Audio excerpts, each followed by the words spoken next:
What's up, everybody? It's Jesse here, just to get you primed and ready for Mortal Kombat releasing this Friday. We decided we would re-air myself and Jason Teasley discussing the web series Mortal Kombat Legacy. So this was recorded back in August of 2014, and it's Teasley and I kind of going episode by episode and describing what occurred in the series, and we had a lot of fun watching it and talking about it. So just to kind of give you a heads up, since I'm stitching both of these seasons together, I'll have a little audio cue in the middle there to kind of get you ready for that second season, and you'll notice a pretty dramatic change in Teasley's audio for the second part. You'll also notice that Teasley may have been absent at the end of our discussion of the second season. There's a reason for that. We had some, we'll just call them technical difficulties. Jason Teasley knows what I'm talking about. We had some technical difficulties that caused Teasley to drop from the podcast, and we kind of ended a little abruptly, but we are able to get through all of the episodes, and I guess let's get to it here, folks. It's Mortal Kombat Legacy, Seasons 1 and 2. And welcome to Defenders of the Earth Realm, the Mortal Kombat Legacy review of Season 1. With you today, it is me, the Sub-Zero loving host with the most, Jason Teasley. And on my side, I have, ever so famously, the Thunder God himself, Raiden, or as I call him, Jesse Starcher. What's up, man?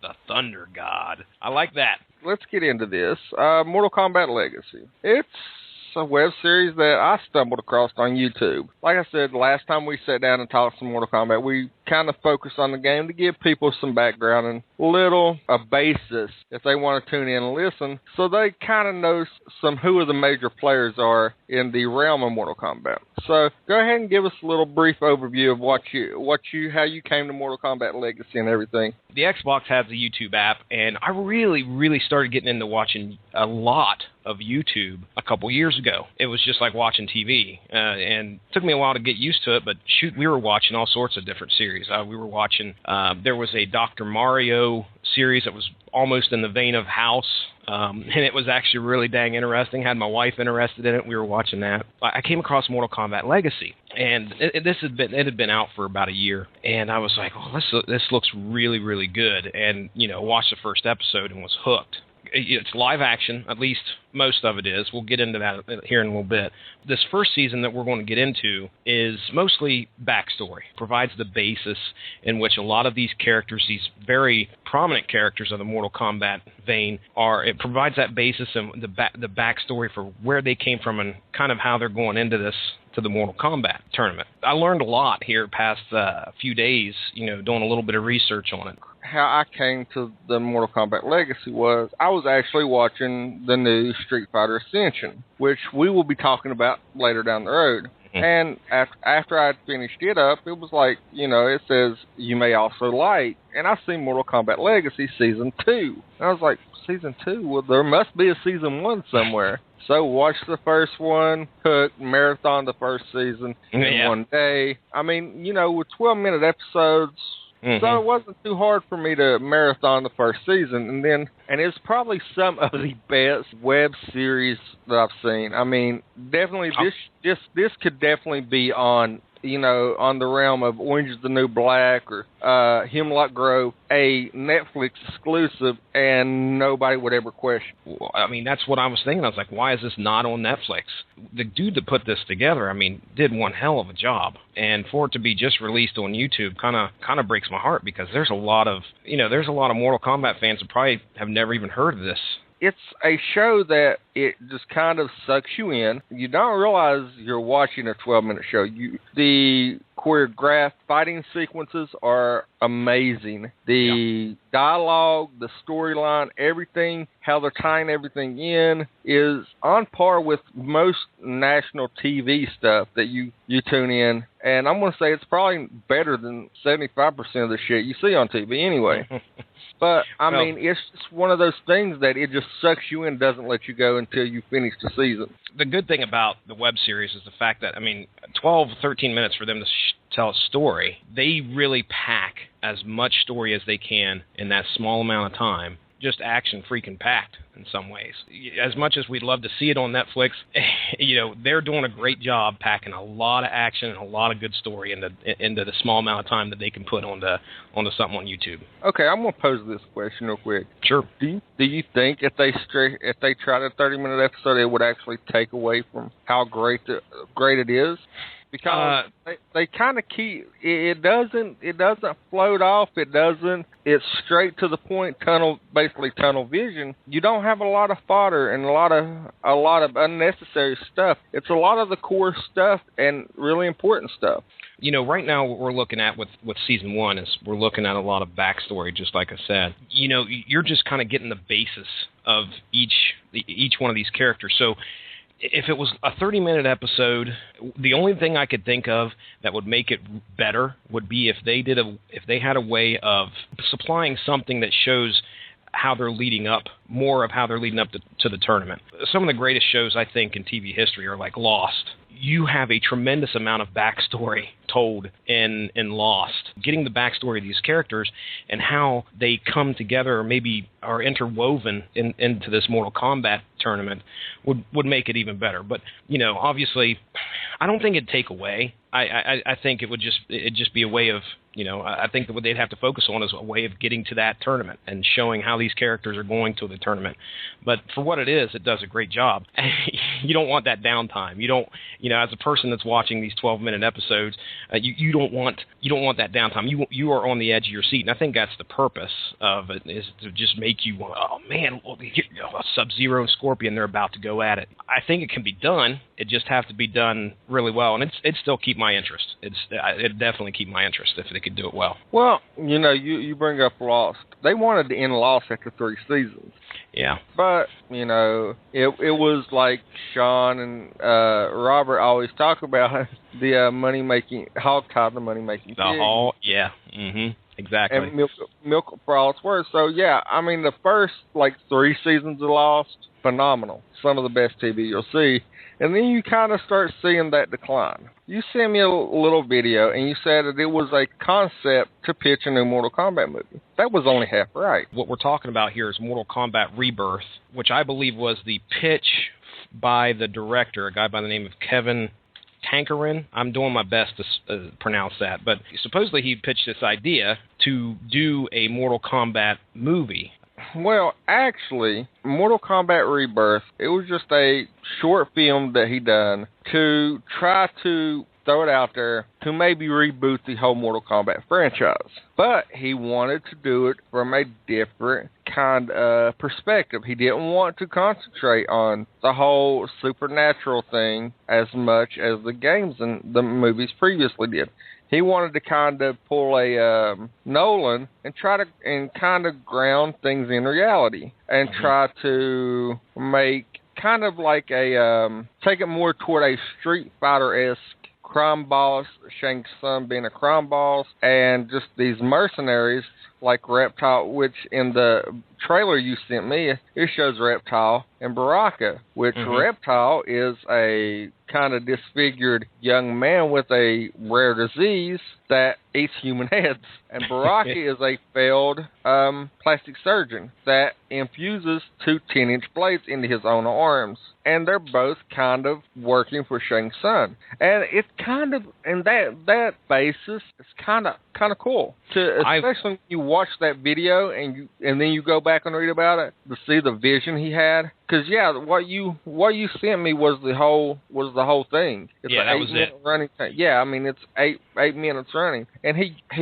did that. He had some pretty, not like A-listers, but some nice names attached with Michael Jai White and Jerry Ryan. It had a little bit of name recognition to it with those 2 names being attached as Sonya and Jax. And he was like, look, I'm really passionate about this. I really want this project. This is the way I can take it. And Warner Brothers was like, well, we don't really want to do another video game movie. We've seen how ridiculous the first 2 was, really wasn't buying it and everything. So how about we just kind of fund you for a web series? Basically, it was kind of basically to get him to shut the hell up. Would you like to see something like that come to the screen, or do you think I would have watched? I would have watched it with a heart on. All right. It looked that awesome. That's cool. Because, I mean, just watching that little 8-minute video, I mean, like I said, it's typically like one of the Legacy episodes. You know, it's 8 minutes long. Legacy episodes go a little longer, but in hindsight, it was one of those. It brought you in just enough to leave you wanting more. Like I said, Warner Brothers did take attention. They was like, well, you know, we won't really do a movie, but how about we greenlight you the rights to do a 9-episode web series? So he entitled it Mortal Kombat Legacy. He brought Jax, Sonya, and Johnny Cage out as the first for episode 1. And it kind of, like I said, in season 1, you get hints of the tournament, but you get mainly backstories of characters and how they're going to come to the tournament and what's on the line. So with that being said, I'll let you go ahead and... Whoa, wait a second here. We can't talk about Mortal Kombat without mentioning that fantastic soundtrack. I mean, you know the one song that we're talking about. Why don't you head over to Amazon and check out the 70 million songs that they have available for download through their premium membership, and we can give you a 30-day free trial. To check that out, just go to getamazonmusic.com/W2M network to check out the Mortal Kombat soundtrack and over 70 million songs. That's getamazonmusic.com/W2M network for that free 30-day trial. Episode 1 opens up, and you're looking at a conveyor belt, and on this conveyor belt is just these stacks of like mechanical stuff. You can tell you're in a warehouse, and as you're watching these baskets go down the conveyor belt, the first thing you notice, I think, is that looks like a Cyrax mask to me. That's heading down the conveyor belt, and then it gets down to the end, and there's this jerk of a guy talking to this worker. He grabs this thing out of this basket that the worker has in his hand, and here it is. It's the eye. It's the eye, and of course the worker explains how it's the eye. The eye can target things and do different things. And then right then and there, you're like, oh, that's straight up. That's going to be Kano right there. They pan back, and you see Jerry Ryan, who's playing part of Sonya, and she's watching everything go down. It's just her, and she's putting in a call to Jax, and she's telling him about this thing called the Cyber Initiative. Then you pretty much see the Jax heading down the hall, and you hear that message that Sonya's given. And it's Jax going into, looks like a police meeting of some sort. These cops are all meeting, and there's Stryker. And at that point, they decide to go after Sonya and try and back her up, basically, because she's in there all by herself. Then you see Sonya, she's tied up, and here comes Kano. This is Kano pre-eyeball Terminator 2 looking dude. This is just Kano of the Black Dragon. And he comes in there, and of course he's giving Sonya a bunch of crap. She's tied up hanging from the ceiling. Turns out he tells her that they have intercepted the message and sent it out later so they could actually ambush Jax and the rest of the team when they get there. When Jax and Stryker show up, they got the SWAT team. This is a part where the visual effects for a YouTube video, really, that's what took me here. We got the firefight going on between, the Black Dragon and Jax's and Sonya's SWAT team. They're going back at it. They're firing back and forth. And, it ends up, it's Jax and Kano shooting at each other, and they run out of bullets, and of course it all comes down to hand-to-hand combat. Your first fight scene right there. Those guys are fighting back and forth, and I didn't know this, but the actor that plays Jax, Michael J. White, he's got dude, have you seen how many black belts this guy has? Yeah, the way I became real familiar with him is a little show on WB called Arrow. He plays part of a nice little part on there of the Bronze Tiger. And he is pretty badass, and I've seen his fighting style. And like I said, when I seen him in this, it was like, hey, I know him. So, I was like, well, he's on Arrow. And then he's doing this. maybe he has some backstory. So I really didn't know that he was that well trained. But dude's got he's got some moves. Holding great. black belts in 7 different styles. Shotokan, Taekwondo, I've heard of that one. Kabuto, never heard of it. Goju Ryu, never heard of it. Tang Soo Do, never heard of it. Wushu, and Kyokushin. Never heard other than one of those, and the dude has black belts in all of them. Point is, the dude's got some moves. I mean, they're great choreographed scene, and they're fighting hand to hand. As these explosions are going off, there's these weird grenades. I don't know what kind of grenades are being used, but they're like electric. They have like EMPs and they explode too. Just all sorts of messed up stuff. But as it's exploding, Sonya's down in the basement of this warehouse or the lower level of this warehouse, and she's the bolts loosening. That's got her chained up, and finally she's able to pull herself down. And at the end of episode 1, she's coming out the door, and this is where it kind of gets. If this season or if this show lacks anything, you can tell there's a lot of slow-mo stuff. Some episodes have some slow-mo stuff. Season 1, this first episode being the main offender, it's just taking up time where she's walking out of this thing and there's kind of some explosions going on, and that lasts for like almost a minute, and then that's the end of the episode. So you got Sonya coming out, you got Jax and Kano upstairs doing a hand-to-hand battle, and you got the SWAT team fighting the Black Dragon at the same time. That's the end of episode 1. Any thoughts on episode 1 or anything else you want to throw in there for episode 1? Like you said, you see Kano pick up the eye, which is a callback because you also see him discussing it later on in episode 9. It kind of foreshadows a little bit, and you said that you kind of see the looks like the Cyrax and Sector helmet.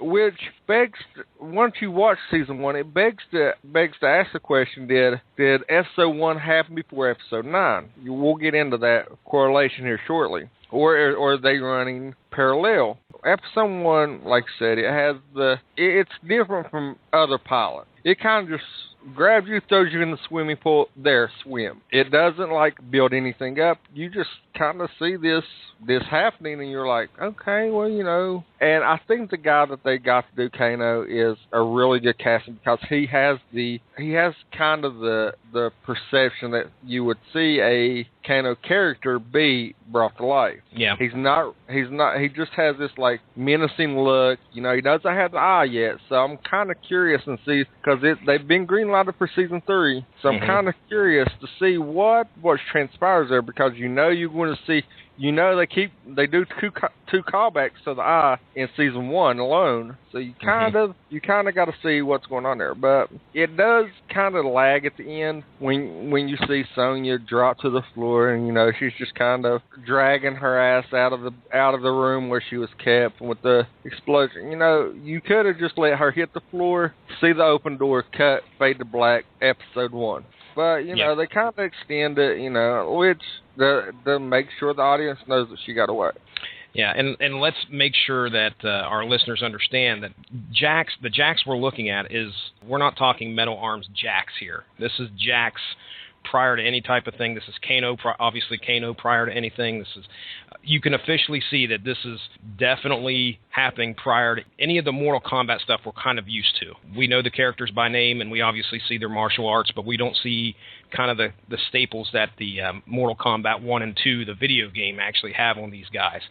So episode 2, pick up where we left off. We've got Sonya coming out of the basement, lower level of the factory, and she starts taking care of some bad dudes, the Black Dragon, trying to get out of this place.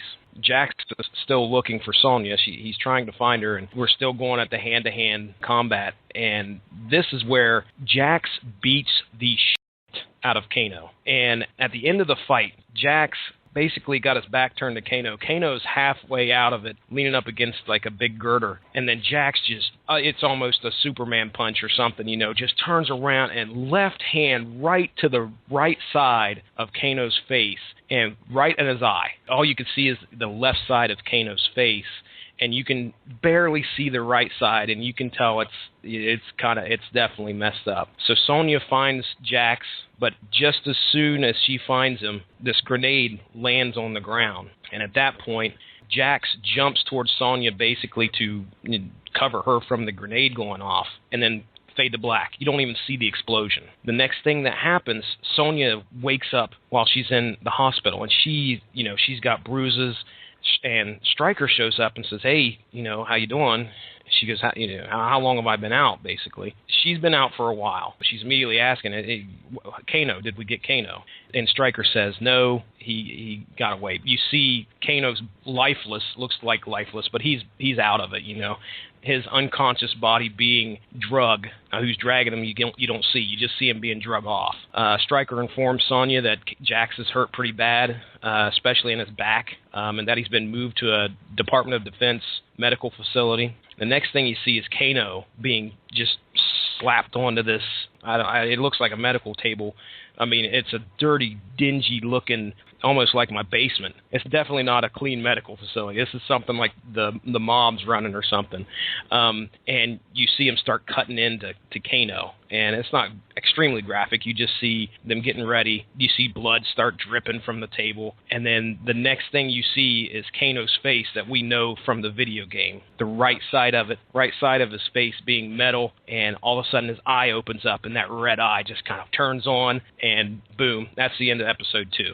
So right there, you got the setup for Kano, and you got the setup for Jax, obviously, in his metal arms. The part that I think is memorable to me is, while I'm reading it, it says when Stryker tells Sonya that Jax had severe damage to his arms, and it said, but he's been sent to a special medical facility for the Department of Defense where they, quote-unquote, have a plan. If get the mental image of Jax from the game, and then you see how they've got him portrayed on this, it's pretty damn close visually. Facial features build pretty damn close visually. I'm like I said, it's been greenlit for a season 3, so hopefully we're seeing some metal arms in Jax. In season 2, and we'll just kind of preface this a little bit, we don't see Jax and we don't see Sonya in season 2, right? I don't think we see either of those. We see Stryker. Yeah, you see Stryker, but you don't see either of those.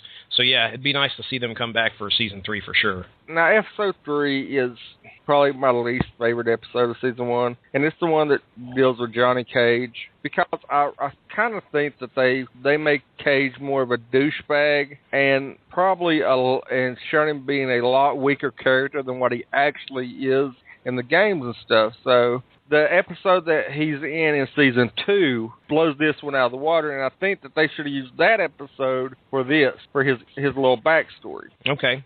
Well, I didn't mind the episode personally. Watched it again yesterday, and I mean, you say you don't think it fits in as as strong of a character as Johnny Cage is. I mean, in the games, and again, I'm Mortal Kombat 1, 2, and 3 type of guy. I don't know much after that. But in the games, I mean, the dude's from freaking Hollywood. Obviously, one of his friendships was giving a freaking autographed picture to his opponent. I mean, that's douchey, okay? And if you're a Johnny Cage fan, I mean, I don't know. I don't know if you really want him to be that strong of a character. Then I guess I could understand this episode's not for you. The episode opens up like an Entertainment Weekly spotlight on Johnny Cage, or behind the music almost, kind of a deal with a guy by the name of John Carlton, a.k.a. Johnny Cage, and it's basically about the rise and fall of this guy who was obviously becomes an action star, and they obviously throw in stuff about his friends from when they were in school, and about how he started became a movie star and what he was like in the past, and then how, as one of the things that they say is that as he became more prominent, his ego got away from him to where he started actually picking fights with people in bars. He started buying into his own hype. He's got the skills to back it up. That's the thing. And then they kind of cut to a movie where I remember watching the episode going, what the heck's going on here? It shows him chasing after this criminal, and Johnny Cage is going after him, hopping over fences, and they're in the middle of these streets, and the criminal gets backed up, and of course a fight ensues, and we get the hand-to-hand stuff we always love watching these episodes. They're going back and forth, and then Cage ends up knocking him out, grabs the stuff that this thief had, and he opens up the bag, and it's a bunch of DVDs.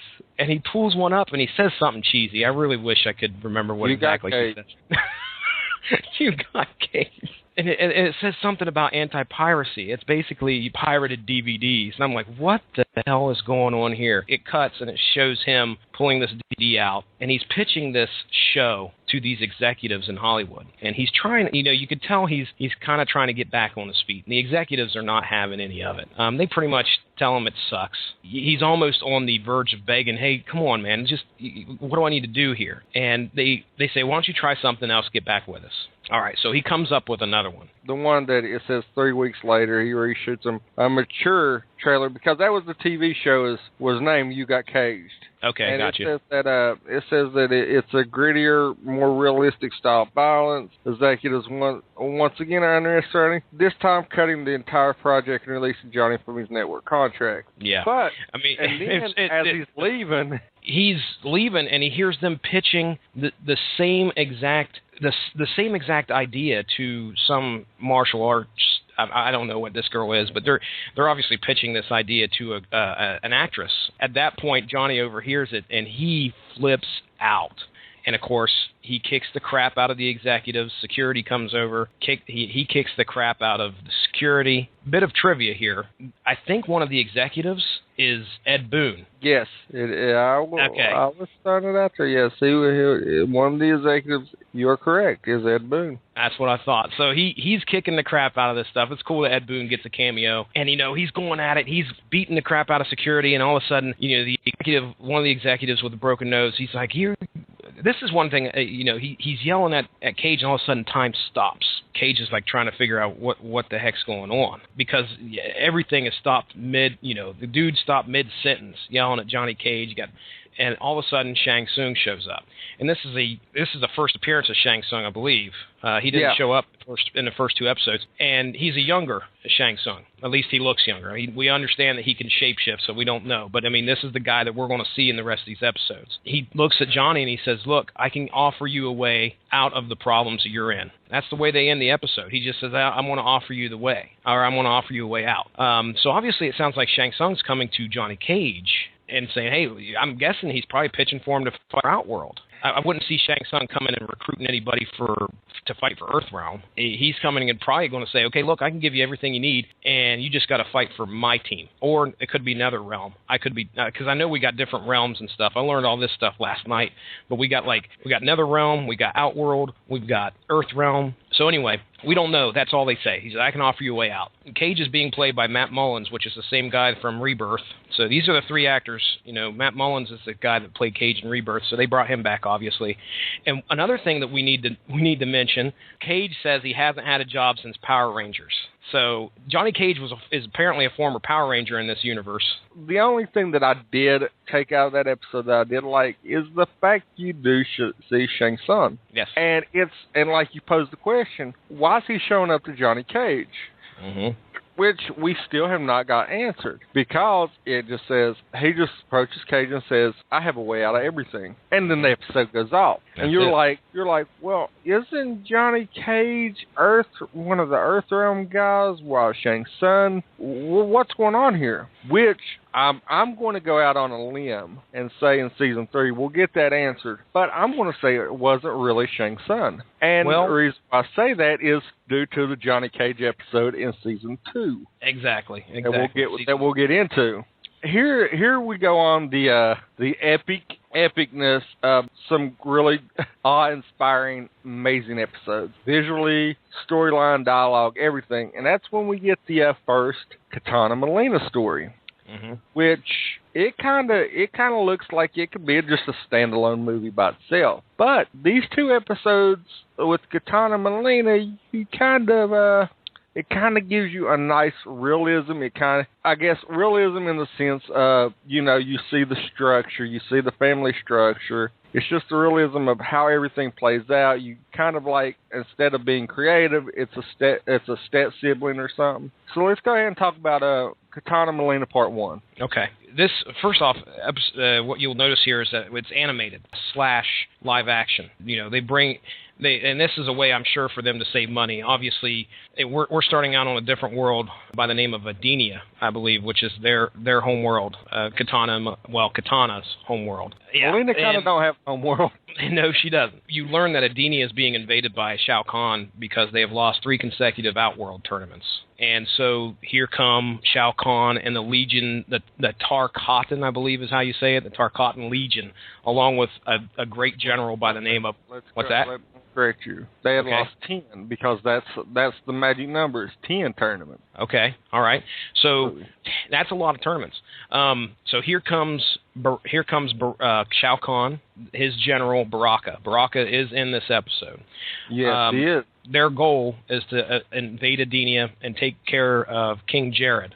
King Jared is the ruler of Adenia. Obviously, a peaceful ruler, I would assume. As they're invading, this guy comes up to King Jared and says, "You got to get out of here. Leave." And it turns out this guy, it's a lookalike guy, or a dude that looks like King Jared. And I think obviously that's a defensive ploy so that the king doesn't get killed. So if they kill somebody that looks like him, they're going to think he's dead. And so then we see King Jared's wife, Queen Sindel, and a child. Queen Sindel is attempting to escape. The lookalike comes and says, "Hey, you got to get out of here." And he turns around, and there, I'm guessing, is Baraka. And Baraka's with both blades right in the neck, I believe, messes the guy up, kills him right there.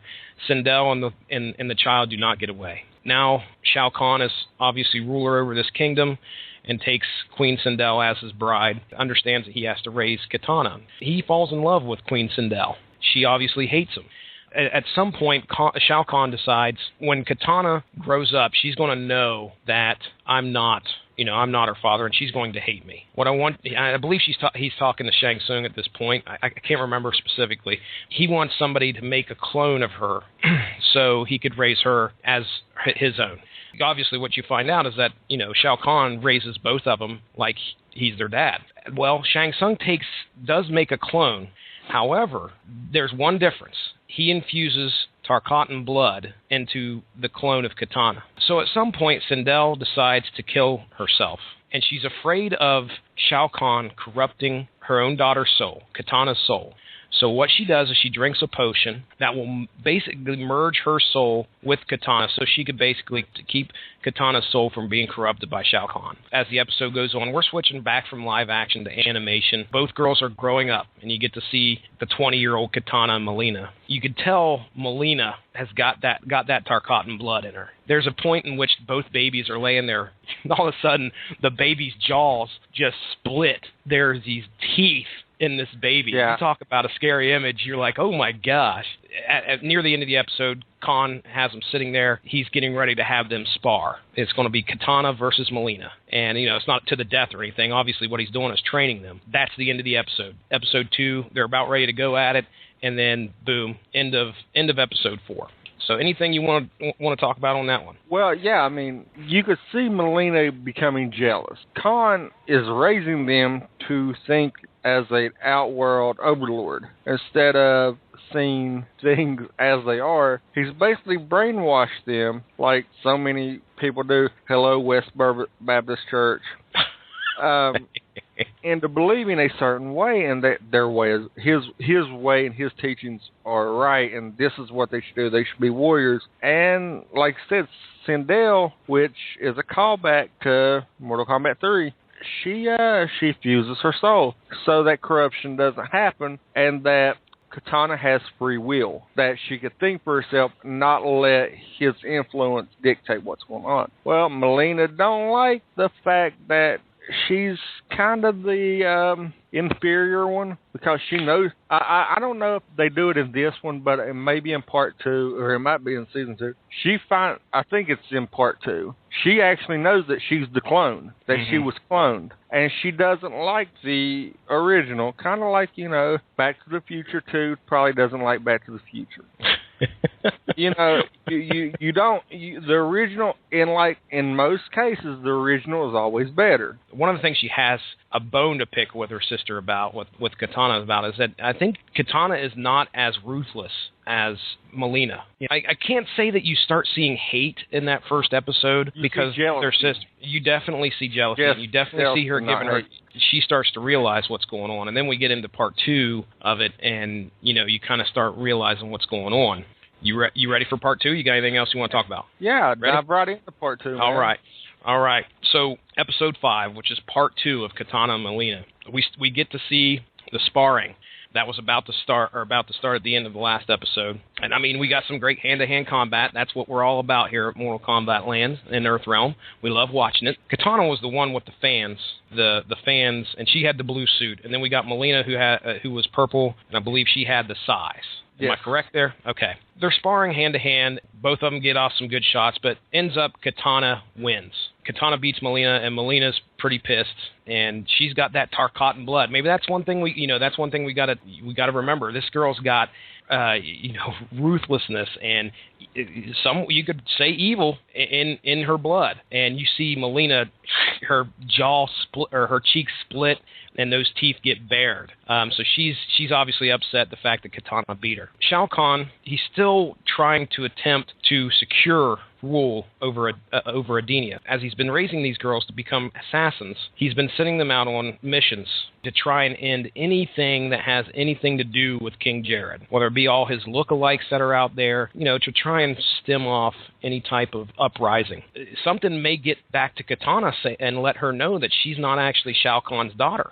At this point in time, Kitana believes that she is sisters with Mileena and Shao Kahn's her dad. She drank the Kool-Aid. She had no choice. It was put in her bottle. Shao Kahn says, okay, look, I've got one more assignment, and if you guys fail me, there'll be repercussions.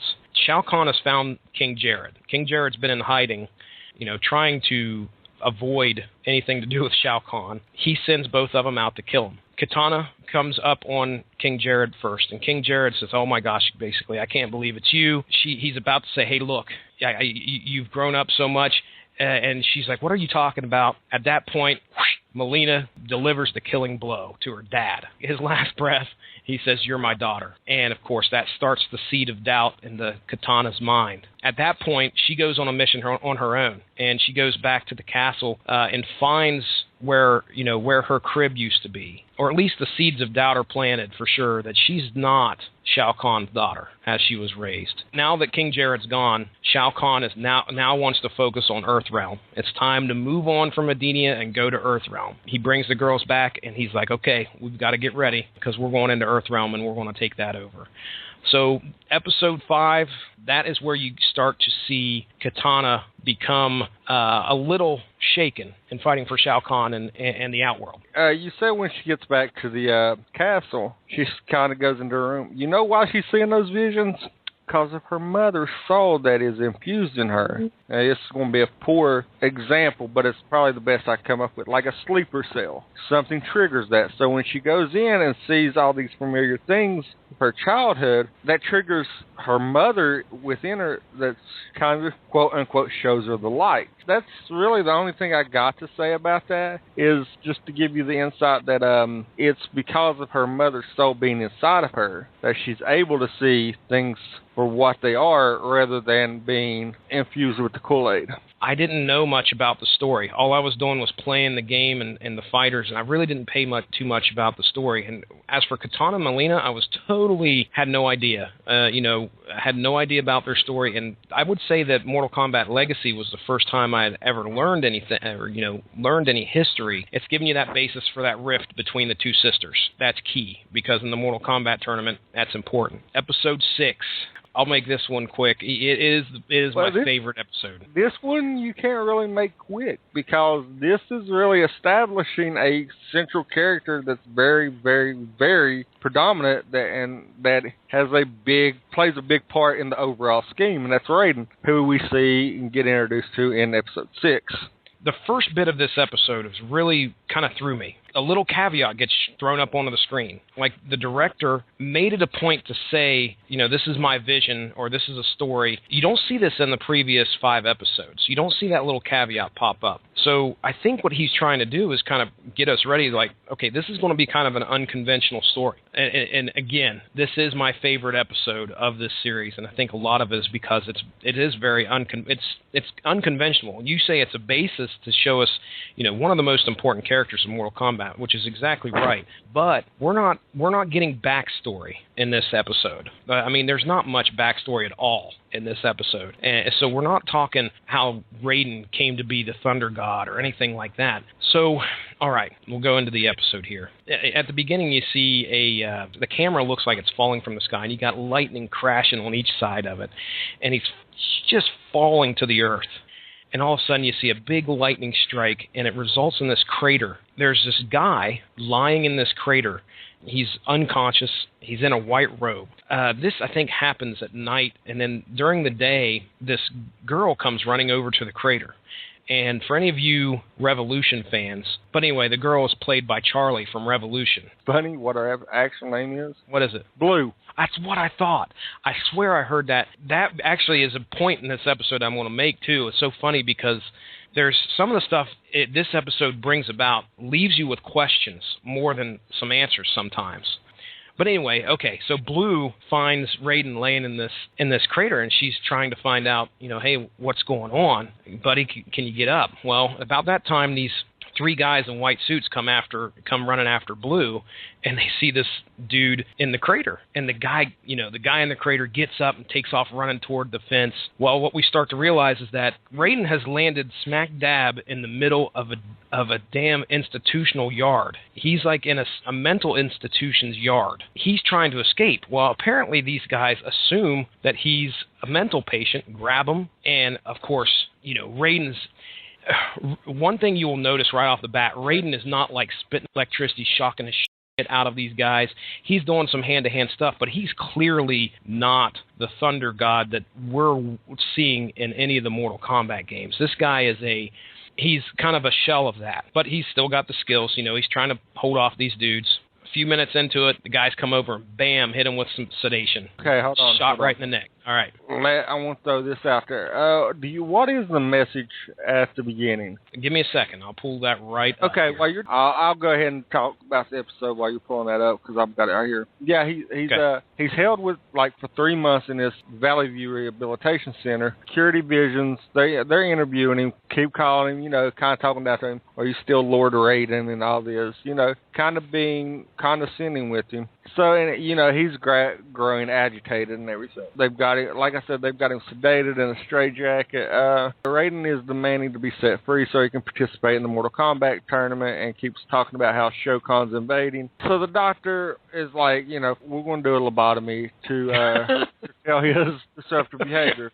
And dude, you just jump right to lobotomy. I mean, it's horrible because they tie him down. He's in this straitjacket. He's trying to get out, and they're not having any of it. And the doctor's like, okay, yeah, we're going to try some archaic methods to try and get this guy. And they lay him down, and they got the ice pick ready and the hammer, and they got him sedated, obviously, and they hold his eye open, and boom, they start going right in. The ice pick lobotomy right through the eye.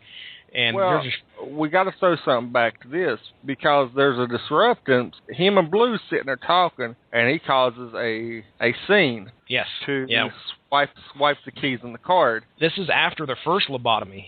They give him one lobotomy, and then he's in a wheelchair. Yeah, they give him 2 freaking lobotomies at this thing. Okay, this is the message at the beginning of the episode. The following episode represents my different take on the Mortal Kombat universe.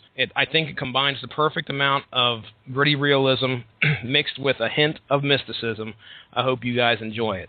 The episode's open with a message from the director, Kevin Cochran, presumably used to avoid any negative reaction from fans. Because if you remember, even you said it yourself, Raiden's your favorite character. Yes.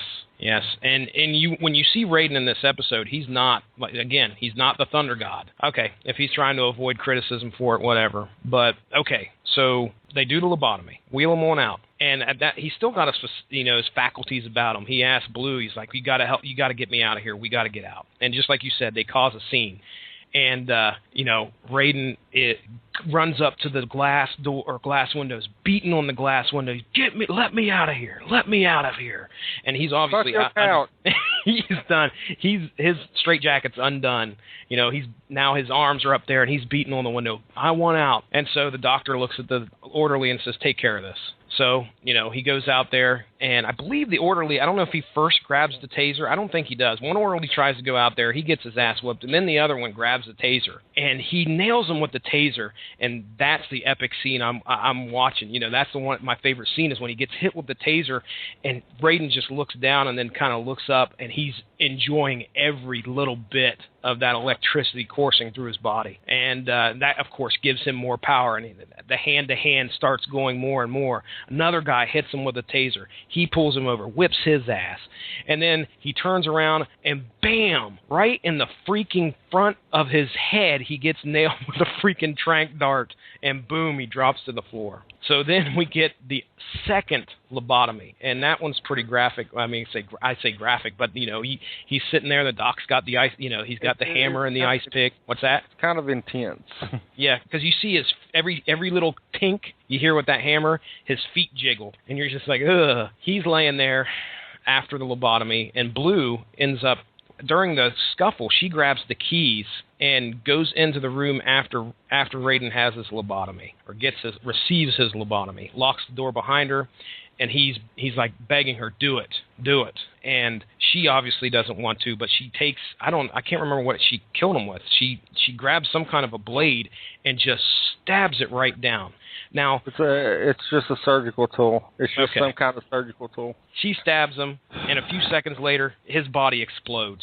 You hear the crackle of electricity, but just blue stuff goes everywhere. A few seconds later, all of a sudden, a bunch of electricity crackles in Chinatown or something. Boom, he shows up in Chinatown. White robe and everything, and he's walking a couple steps, and he stops as he passes these couple people. I don't know if it's Chinatown or if it's China. I have no idea. He passes a couple pedestrians. He stops, and he turns around, and he grabs that iconic Raiden hat, slaps it on his head, and then just walks toward the camera, and that's the end of the episode. One of my favorite episodes. Number one, because, like I said, it left a lot more questions than answers to me. It didn't have anything to do with the series, which it didn't have that same model the rest of the series did. No, not a whole lot of backstory other than just this, how he, when he got to Earth and what happened to him. Why didn't he have all his powers?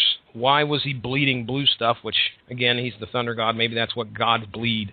Why is he not able to just take care of any people that come his way? So something happened to him. Why was he sent down to Earth? It was almost like he was shot down to Earth and just left there. But kind of like he was expelled and stripped of his powers. Kind of the idea of what I got when you watch the episode. To me, it's a great episode. I think how they shot it and how he envisioned Raiden and how he brought him to Earthrealm was really nice and really interesting. So I mean, you covered just about everything that needed to be covered. So let's do the Scorpion Sub-Zero 1 and 2 together. We can kind of combine them, because I feel that if you do them together and you just do them continually, you'll get a better understanding of how epic these two episodes are. This could be considered the climax of these series. Again, Raiden's my favorite episode, but anybody who's a Mortal Kombat fan, Scorpion, Sub-Zero, they knew that they were mortal enemies. So you're waiting for this. We're 7 episodes in, and we finally get Scorpion, Sub-Zero. All right. To preface this, I want to again make a comment that I didn't consider Sub-Zero a bad guy in the Mortal Kombat games, and I always considered Scorpion the bad dude. I got to thinking, a lot of that might actually be because of the movie, because I went and saw the movie, and Scorpion was a bad guy in the movie, in the original movie, I believe. I don't remember much about Sub-Zero off the top of my head in the movie, but anyway, that's all how I always visioned it. So right now, right off the bat, you got this guy in the episode. He's running, and it looks like he's running through a snow-covered forest. And he's running. It's kind of like he's running for his life. All of a sudden, he's struck down from behind, and you're like, "Oh crap! It's going to start. We're going to get right into it." He turns around, and it's this kid with this kendo. It looks like a kendo stick or whatever it is. You find out that it's his son by the name of Jubei. You do get a bit of an intro at the beginning of this. They're talking about a guy by the name of Hanzo Hasashi, who is the leader of the clan Shirai Ryu, and I hope I'm pronouncing everything right. I doubt I am. And he's the master of the weapon, a weapon by the name of the kunai. And you see, it shows I think at the beginning it shows the mask and it shows the weapon. So we're clearly talking about.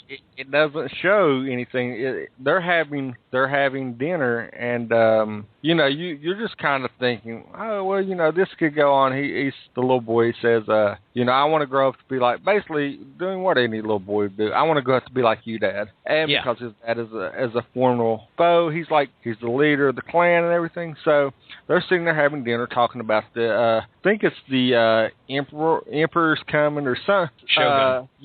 He's coming to the palace, and well, they're sitting there and they hear a knock on the door. It's two guardsmen. Says, your presence is requested immediately. You must come with her. And then you see him go into this room, and he opens this big armoire, and boom, you see the yellow, you see the face plate, you see the spear, and you're like, holy shit, Scorpion. Yes.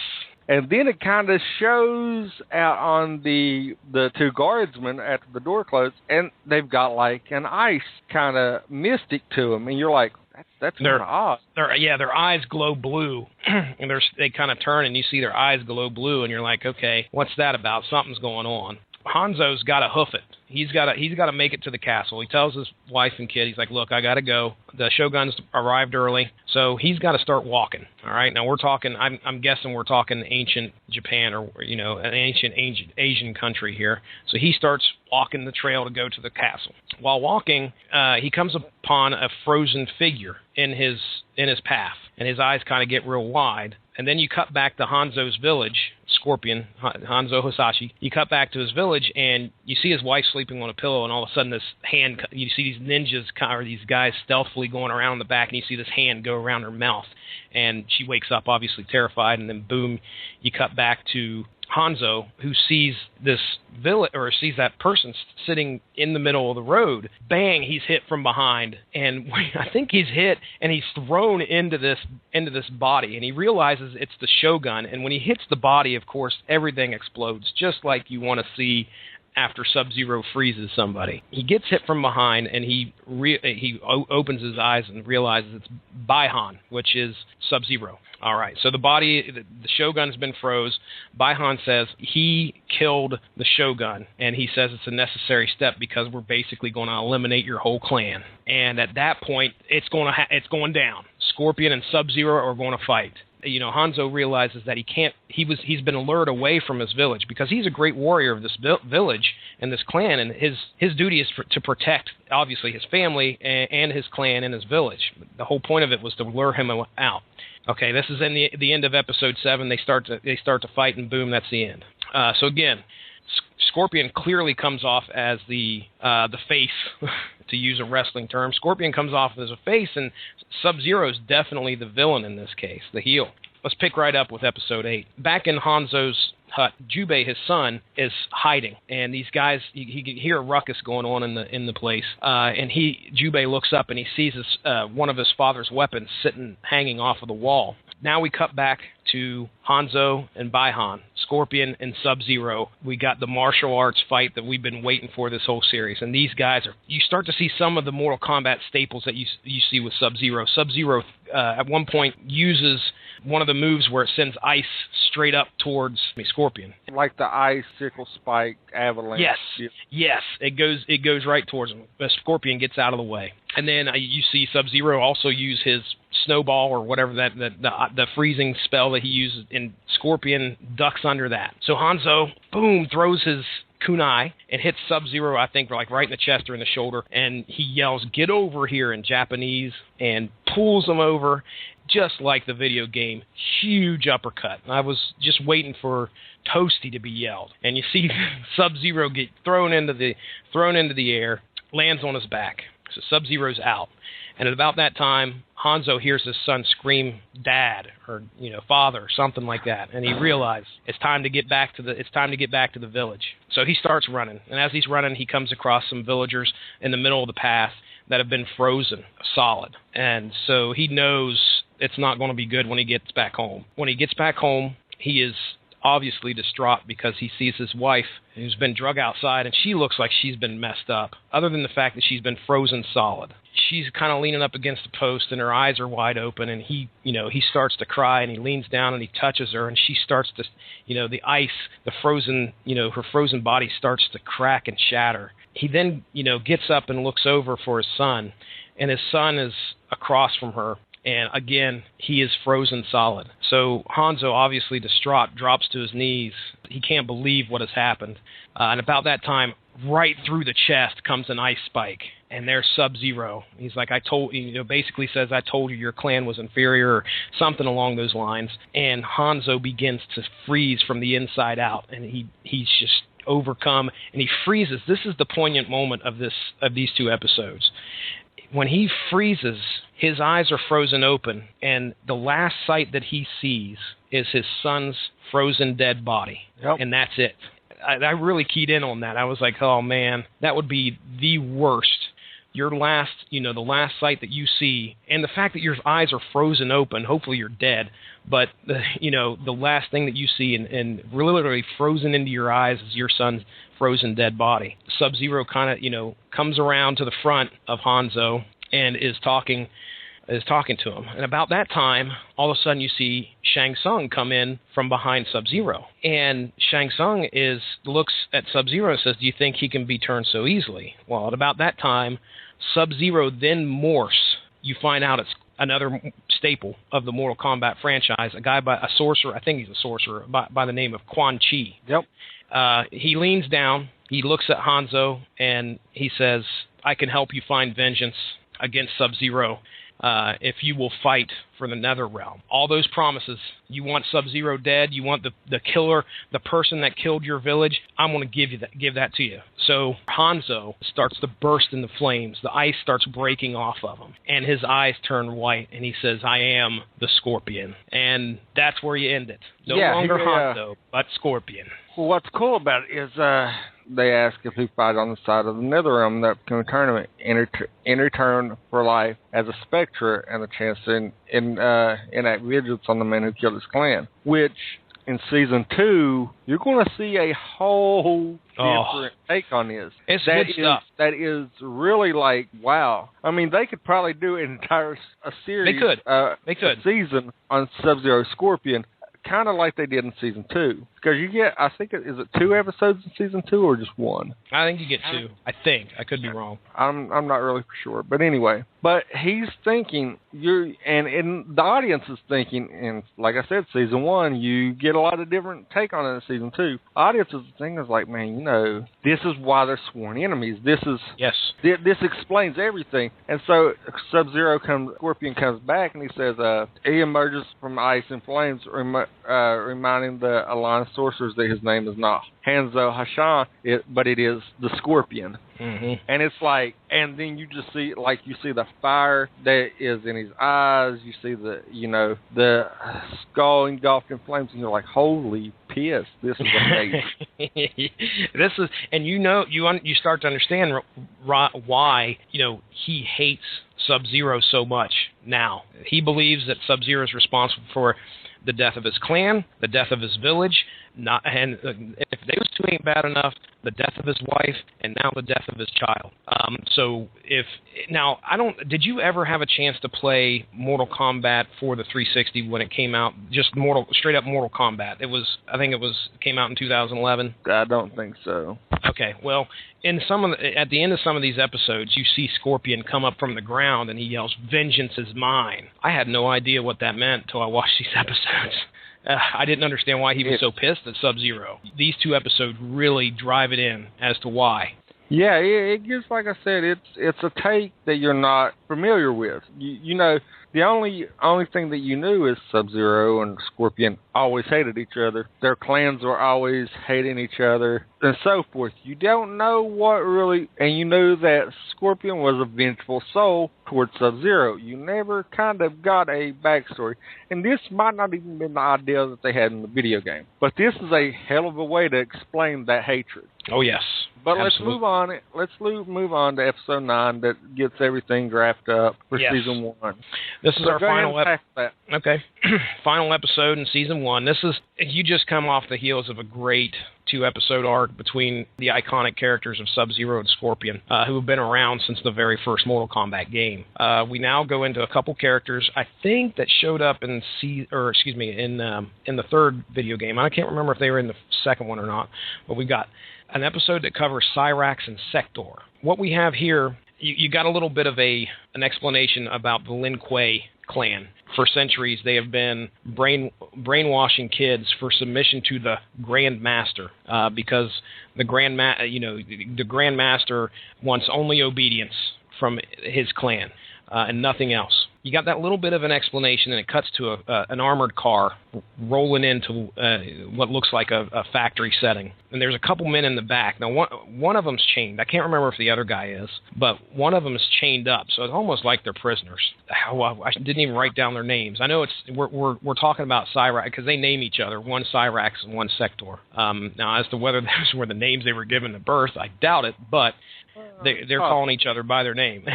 One is talking about embracing this technology, which will help advance the Lin Kuei clan.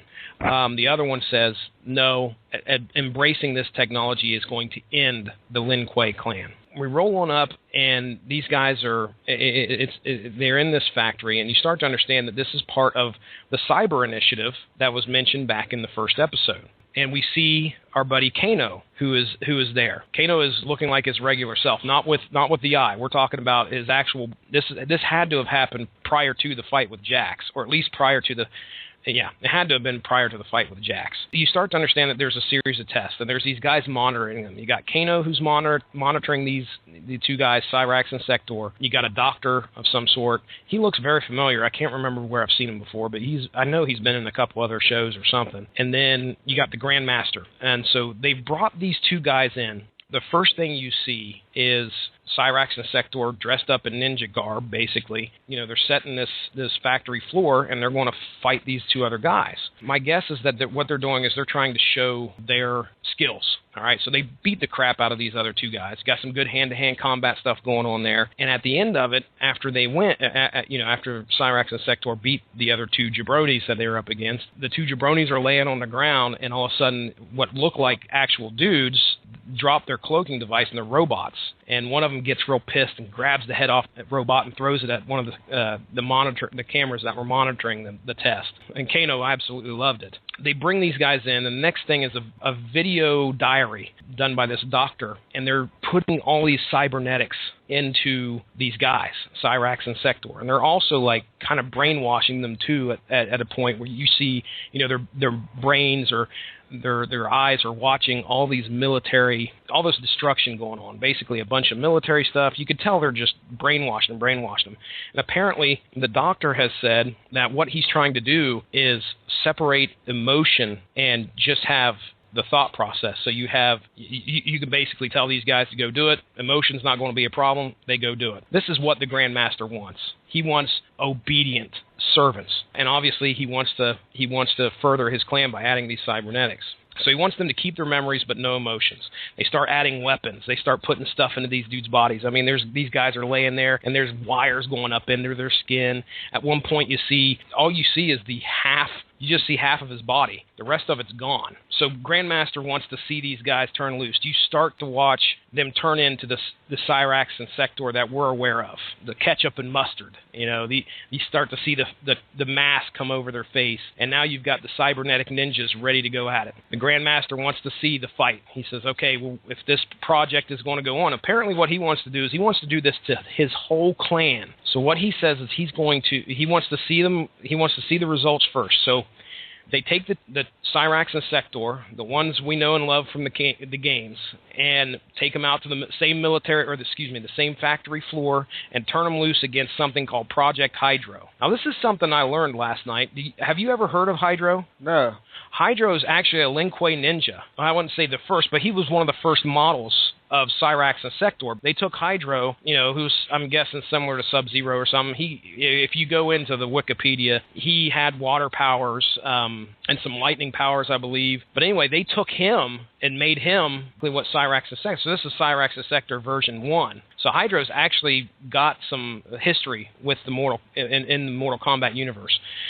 But, okay, so both of these guys go up against Hydro, which I remember watching or looking at a couple comments. They don't think this is very much of a fair fight. But you got Cyrax and Sector going up against Hydro, and you got a great CGI hand-to-hand combat battle. Cyrax, I believe it's Cyrax, dispatches Hydro with these like blades that come out of his arm, goes up to Hydro and cuts his neck, and Hydro's head falls backwards. You hear, warning, Project Hydro, fatality, just like you hear in the games. Then it cuts to black. I think it says Project Cyrax Sector successful, and then you see proceed with the rest of the clan, and then that's the end of episode 9. So to me, it was a neat way to cover the backstory kind of for Cyrax and Sector. I mean, those guys, people want to know, and they obviously are probably going to play a role at some point in the series. It was an all right episode. It was pretty good. You got to see some hand-to-hand combat. Nothing on the level of Scorpion and Sub-Zero, but I enjoyed it. So that's all I got to say about it.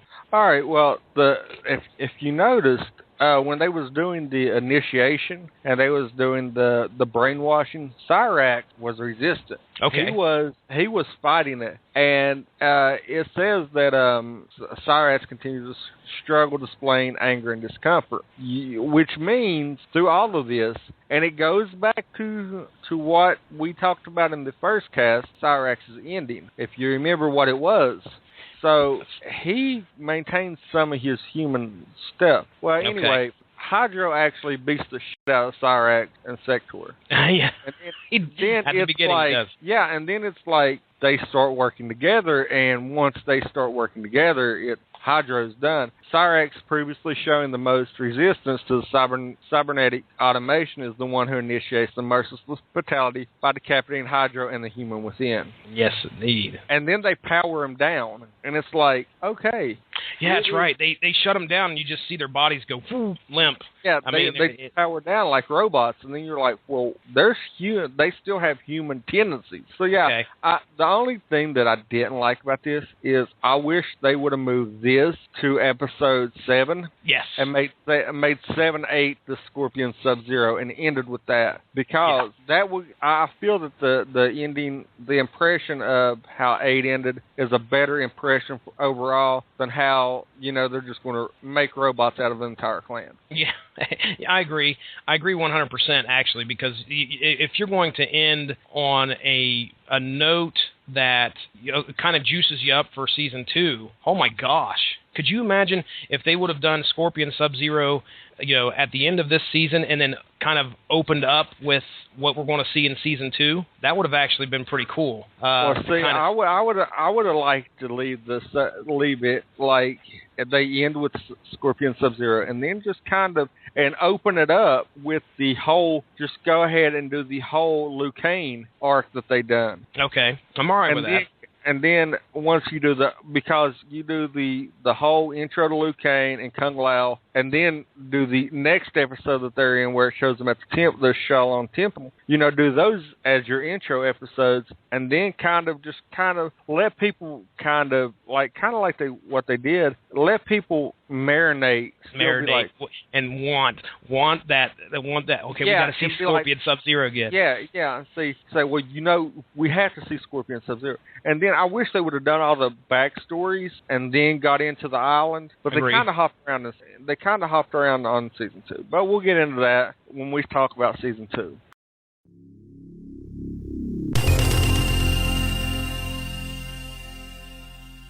Quick pause. I felt this would be a good time to plug a sponsor of the W2M network, and that is Grammarly. For you, the listeners of the Rattlich in Broadcasting Network and the W2M network, Grammarly is offering a free download of the Grammarly software. Grammarly's AI-powered products help people communicate more effectively. Grammarly helps you write mistake-free on Gmail, Facebook, Twitter, LinkedIn, and nearly anywhere else you write on the web. Grammarly corrects hundreds of grammar, punctuation, and spelling mistakes, while also catching contextual errors, improving your vocabulary, and suggesting style improvements. To download Grammarly today, go to getgrammarly.com/W2M network. Again, that's getgrammarly.com/W2M network to download Grammarly for free.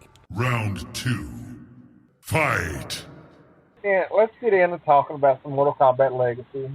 It doesn't hesitate. It jumps kind of right into some yeah. some stuff. And anybody familiar with the Mortal Kombat franchise kind of can distinguish who you're getting in episode 1 of season 2. It starts out in just like a little dive bar, and how's it, Macau. This little shady dive bar where some drunk Japanese guy is totally butchering a song via karaoke. And it cuts to this guy in a hood that looks like he's had pretty much a rough life, been beaten down, the world kind of got to it. And the camera kind of pans around and you kind of see the face under the hood and you're like, could this be? And you see he keeps throwing down double shots and loving life as best he can in a shady, seedy bar. And then this one guy gets up there and he starts to sing and he gets about 20 words in and all of a sudden he gets a glass thrown at him. And yeah, he's up there singing and he specifically picks, well, I wish I knew the band. I know the song. We all know the song. Relax, don't do it. But he gets up there and starts singing that song, and this drunk guy gets up and he says, don't sing that song. He pulls the mic cord. I think he pulls the mic cord. This guy had come in there, the guy singing had come in with a bunch. It was a pretty rowdy bunch, him and a bunch of his other, like 4 or 5 of his other buddies and a couple girls. This dude gets a little pissed, like, do you know who I am? And obviously the drunk guy doesn't give a shit. He gets pissed off. He hits the drunk guy in the face, square in the face. And I mean, the drunk dude just starts shaking, like, and starts smiling, like he loves the fact that he just got belted. And he puts his cheek up and points to his cheek again, and he's like giving that guy a free shot again. And sure enough, that dude rears back and belts him again. So the drunk guy just kind of stands there. The punk ends up grabbing a hold of his shoulder, and of course, about that time, the drunk guy just doesn't seem so drunk anymore. He kind of, well, see, what I compared it to is he hopped up, and I was just waiting for the finger point and the shake, and then be thrown, giving up his boot or stuff. Dropping a leg. That's kind of the similarity, because it's like after he gets hit that second or third time, it's like, okay, I'm not as drunk as you thought I was, and I'm about to beat your ass. He sobered up pretty damn quick, that's for damn sure. And he launches that dude behind the bar, right in all the glass. And of course, his 5 buddies get up. They all kind of stand there, and this dude's just like, bring it on. When I first started getting into fight movies, I was probably like in college, like my first year of college. And I'm sure you remember Rumble in the Bronx with Jackie Chan. I've never seen any Jackie Chan movies. Rumble in the Bronx was the first ever Jackie Chan movie I ever caught, and I remember it being marketed pretty heavily. One of the things I loved about Jackie Chan was when he would do a fight scene, when he was being attacked by 3 or 4 or 5 other guys, the way he got inventive on trying to defend himself, and that kind of reminded me of this fight scene. Reminded me of that, when these guys are all coming at him, and this drunk dude is just he's taking each of them out as fast as he can. And there are some awesome shots in here. I mean, this guy is fighting with some rage. You can tell he has got some rage in him.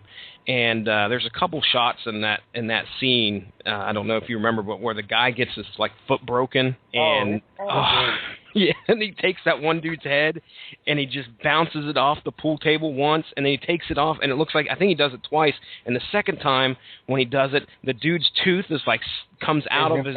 It's embedded. That is some good stuff. And then of course he's like, when that guy's laying on the ground, the drunk, this drunk is just starts kicking the ever living shit out of him. And he turns around, and of course there's this one guy left. And I was waiting for that guy just to drop and take off and get out of there. But instead, he decides to go after the drunk dude and backs him up on the pool table and starts beating the hell out of the drunk guy. So this one guy's finally got, he's taking care of this guy, backs him up, and he's mounting him on the pool table, and he's beating his face just continues to hit him, and you know, as he's hitting him, you can hear him going, yes. This is the guy that's getting beat up, folks, is yelling, yes, do it. You know, he's encouraging this guy to finally you start to see his eyes kind of roll back, and the guy continues to hit him. And then in a shadows cast across the wall, you can see a very defining shadow of a guy with a nice broad hat.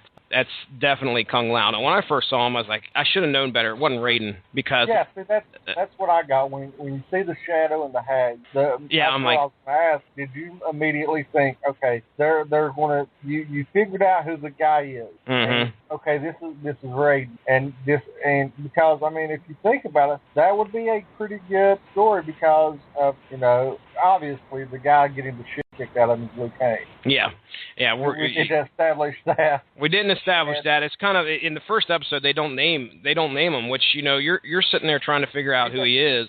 Well, and they don't name him till Kung Lao comes down, and then he says, "If you let my friend go," and then he says, "What are you going to do about it?" And then Kung Lao takes off his hat and proceeds to fling it across the bar and essentially knock this dude out. Yeah, right there, I knew it was Kung Lao. I was like, okay, as soon as the hat came off, you know, and got slung, I was like, okay, that's definitely Kung Lao. Liu Kang looks up at him and says Kung Lao, and then he goes, "F you," and then proceeds to about, I guess, pass out or whatever onto the table. And so right there, we're starting to see that there's some kind of, you know, this is first episode, there's some animosity between two people that I didn't think from the, you know, Liu Kang did not show up at all in season 1, right? I mean, we didn't see him at all. Yeah, this is his introduction. Yeah, you get his backstory a few episodes down the line. We cut to the back of the bar shortly after that, and Liu Kang is stumbling around trying to, you know, and Kung Lao's trying to help him out.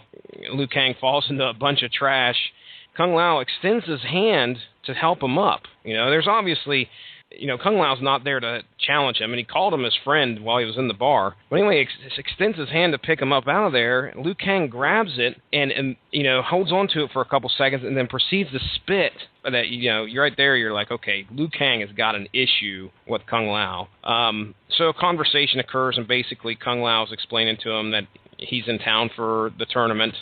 He's trying to make peace with Liu Kang before he goes into the tournament. Actually, he's trying to get some understanding. They're basically trying to come to an understanding. So there's a very it kind of sets up, because in the dialogue and stuff, you hear there's animosity over how things went down after the first tournament. And then you start thinking, because he said it's been 10 years, and, you know, which means, okay, they just had up 10 years ago. That was one that coincides with, well, there was a Mortal Kombat tournament every 10 years. Yeah. So you kind of get the gist, but their stories kind of tell themselves together. So you sit there and you hear him say, you know, you won the tournament and then you deserted us, and I'm just here to, you know, you chose a woman over us, and that's why we basically kicked you out of the White Lotus, and, you know, you chose a mortal thing over, you know, being the savior and stuff. And you could see it's not necessarily, I mean, to me, the look are not necessarily that of hatred. It's more like despair and loss. Like, you know, he might cut his wrist and hang himself. So. Yeah. And you know, just because he can't handle the depression. He's definitely, drinking does not help. That's for sure. Yeah, I mean, you know, somebody might have to roll a 5 or an 8 to save him. I don't know. Jumanji Rex. Yeah, that's a good one. Liu Kang's kind of being a dick, but it seems, like I said, I rewatched it while, you know, I was setting the show up, and and I don't know if you said you've watched season 2 twice, right? Yeah, if not more. Hey, lately. The first time you watched through it, you kind of did you think, well, you know, Liu Kang's being this dick, But the second time, which knowing what I do that we'll cover later on that. But knowing what I do, and is it Luke Kane being the dick, or is it Kung Lao being this? Yeah. Like he's You can't. Look, I'm so much better than you because I've dedicated myself. I've not let the quote unquote mortal world affect me and my destiny, and basically giving Luke Kane shit because Luke Kane chose to be human. Well, I mean, I can see what you're saying there. I mean, and the good thing is we get the story as to why there's so much animosity between these two, right? Well, you can't say you can't say a monk is being too much of a dick. That's kind of not what they're supposed to do. In Liu Kang's case, he's part of that clan and then left. And he went down a dark road. He succumbed to the dark side, we could say, just by the drunkenness and obviously the hatred that he's showing. Kung Lao is trying to do something here before this tournament hits. I mean, Liu Kang just straight up punches him in the face, and you see the blood start to drip down his lip, and Kung Lao just does nothing but sit there, look at him, and bow, and then turn around and leave. Well, he hits him twice, and Liu Kang drops 2 more F-bombs in the matter of a 2-minute spread, and he basically, in all seriousness, he gives a big speech. He's like, look, and it shows like, okay, maybe he calls him, and Kung Lao actually calls him his brother, and he says, "You're no brother of mine." And you see, and you're like, what? And as the episode fades out, you see Liu Kang messing with a necklace that has an engagement ring on. Yeah. You're like, okay, and then it goes to black, and you're like, well, to me, the second time around, it was, well, maybe there's more, but they both had affection for the same girl. But this is a good segue into episode 2, because episode 2 gives you the backstory, and it does the flashback, see that what has brought Luke Kane to such a dark place in his life when we see him in the first episode in the bar. When we see him at such a low point, but in the flashback you see him happy and, just the ideal Liu Kane you see like portrayed in video games. But then you see his fiancé straight up murdered right in front of his eyes. Yeah, I mean that's got to be what happens. They don't show it, but I mean you hear the gunshot. She goes back there and talks to him. He's a dishwasher. I'm thinking, I don't know if he's cooking or if he's dishwashing, but yeah, he's in the back of this diner. His fiancée is a waitress at this diner, and so anyway, she goes back there, talks to him, and shows her the ring. She's excited. Apparently he's going to ask her to marry him. I imagine he's got to ask her dad, who also apparently works at the diner, for his blessing. That's my take on it. They don't say that, but that's what I figure's got to happen. Well, she walks back out, and a couple guys show up to rob the diner, and he comes out to find, trying to see what's going on, see if he can help or do whatever. He turns and looks, and there's his fiancée held, against her will by another gunman, and he's got the gun to her head. You can see her. This is where I finally figured out it was Liu Kang. You can't hear what she's screaming, but you can see her mouth the words Liu, and I'm like, oh, okay, all right, so that's Liu Kang. And then, of course, you hear the gunshot, and it fades to black, and then we're back to present day. The next portion of it is following Kung Lao through the process of him getting ready for the tournament. I'm guessing just includes a bunch of meditation and a bunch of chants, as the monks usually do, I'm guessing. He walks out of the restaurant, I'm guessing, and goes back and finds an alleyway where he believes nobody's there, and he starts focusing and I think he starts chanting and basically goes into a trance, and then all of a sudden you start to see him kind of like disintegrate, and black smoke just kind of come off of him, starts lifting up off the ground, like the dumpsters and stuff start lifting off the ground, and then all of a sudden, boom, he just disappears, and everything that was lifted into the air drops to the ground. As a special effect, I thought was awesome. It's not like he just turns to smoke. He kind of starts fading away, and then all of a sudden, boom, he disappears. The next thing you know, you're looking at, you cut to a beach. You're coming up across the ocean, and you come up to a beach, and everything's like gray. I mean, it looks a lot of gray tones. And all of a sudden you start to see the black smoke again that was coming off of Kung Lao. All of a sudden starts appearing on this beach, and then boom, there's Kung Lao, and he's all dressed in an outfit that you probably would see him in the games. And then the camera starts going down the beach, and you start seeing all these other puffs of smoke, and then boom, somebody appears. You got Stryker appears next. And then, boom, there's a bearded guy, which I believe, I don't know if they, you pretty much know that's Johnny Cage. He looks kind of, Casper Van Dien, I think is his name, right? Yeah, because they changed Johnny Cage. Yeah, this isn't the Johnny Cage from from Mortal Kombat Rebirth or Season 1. This is an older looking, scruffier looking guy. Casper Van Dien's been around for a while, though, hasn't he? I mean, I swear he's been in other, like, fighting movies or something, or action movies at least. It sounds familiar to you? No, it doesn't sound familiar. Okay, all right. Well, I'll agree with you. okay, all right. Sounds good. Yeah. I've heard of him. Casper. I've seen that movie, Casper. Well, all right. So Johnny Cage shows up, and then you see Sub-Zero, and then a blindfolded guy, which we will, if you play some of the old or the later Mortal Kombat, you realize that's Ken Shi, blindfold and a sword. With his episode 3 that we're getting ready to go. Yep. So everybody's aware that they're there at the tournament, and I think this is the point where I can't remember if Cage looks at Stryker and says a taser. Are you serious, or something along those lines? Either there or it's up in the next episode. But Cage is giving Stryker a bunch of shit because Stryker's. He's got all these weapons and all. He's ready to go. He's a cop, obviously, But anyway, so all these guys appear on the beach, and an Asian man greets them. He says, "Hello, welcome to the tournament." That's all you hear. And then you cut to another beach, and you get the whole black smoke effect again, and instantly appears Melina, Katana, a shabbily robed figure then shows up. I mean, we don't find out about him to the next episode. Scorpion then shows up, and then we see Shang Tsung, or Shang Tsung, however you pronounce it. He's looking on impressively, and then he kind of turns over to his right, and some more black smoke appears, and bam, there's Liu Kang. And that's the end of the episode. So we're like, you're at episode 2, and you're like, I can't see, I could never fathom Liu Kang fighting for Outworld. And, of course, that's the great part about this series is the fact you want to know what brought him to fight for Shang Tsung. You want to know why he's doing this and why he's fighting for Outworld.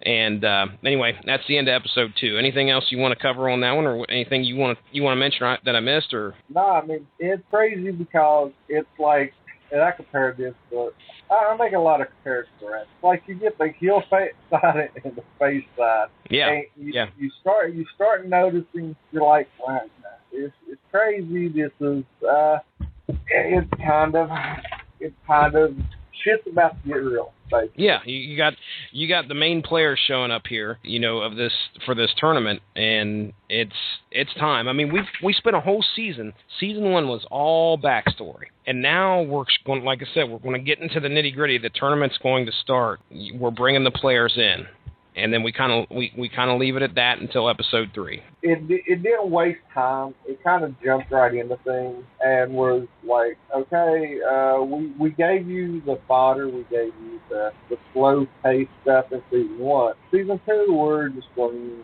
to just blow your mind right out.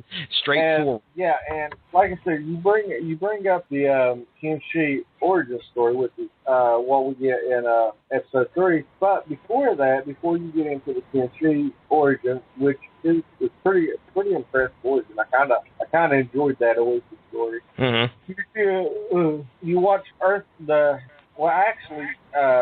in 3 is where you see everybody first here. It kind of ties in 2 and 3 together right there. You see everybody appear on the beach in 3, and I think it might have been 3 where you see like it's Johnny Cage, Raiden, Ken Shi, and somebody else is there, Stryker. They're all kind of sitting around the campfire and talking, and then because it's kind of like you see like Ken Shi like laying down. If you really don't see him, you see his body there, but you don't see like him interacting. And then he kind of sets up to do something, and then it goes right into his origin story, if I remember correctly. Yeah, he kind of leans back. I don't know what he leans back on, but then it cuts back to an unblindfolded or a Kenshi without the blindfold, who can see perfectly well, sitting under a tree. I think he's sitting there eating an apple, and then all of a sudden he hears some screams. Jumps up, runs towards the screams, and he finds an old man laying on the ground who's been beaten by these 3 douchebags who are raiding this guy's cart. So Kenshi looks at him and says, "That's not very honorable." And the 3 guys. There's something in here. This isn't present day. Yes, that's correct. We're looking at this is the flashback. This is the flashback, obviously. It's not a simple flashback. If I remember correctly, and I'm going to have to go out on it, the way they make it look is that this is kind of not like 10, 15 years ago China. This is kind of a we're going back. Yeah. We're going way back.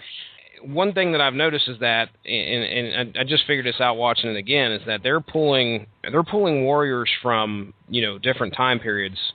Clearly the origins or the story from season 1 was with Scorpion and Sub-Zero. That was way before any type of that was feudal Japan and very early. I wish I had any clue as to what century I would be, but Raiden's pulling these guys from different time periods.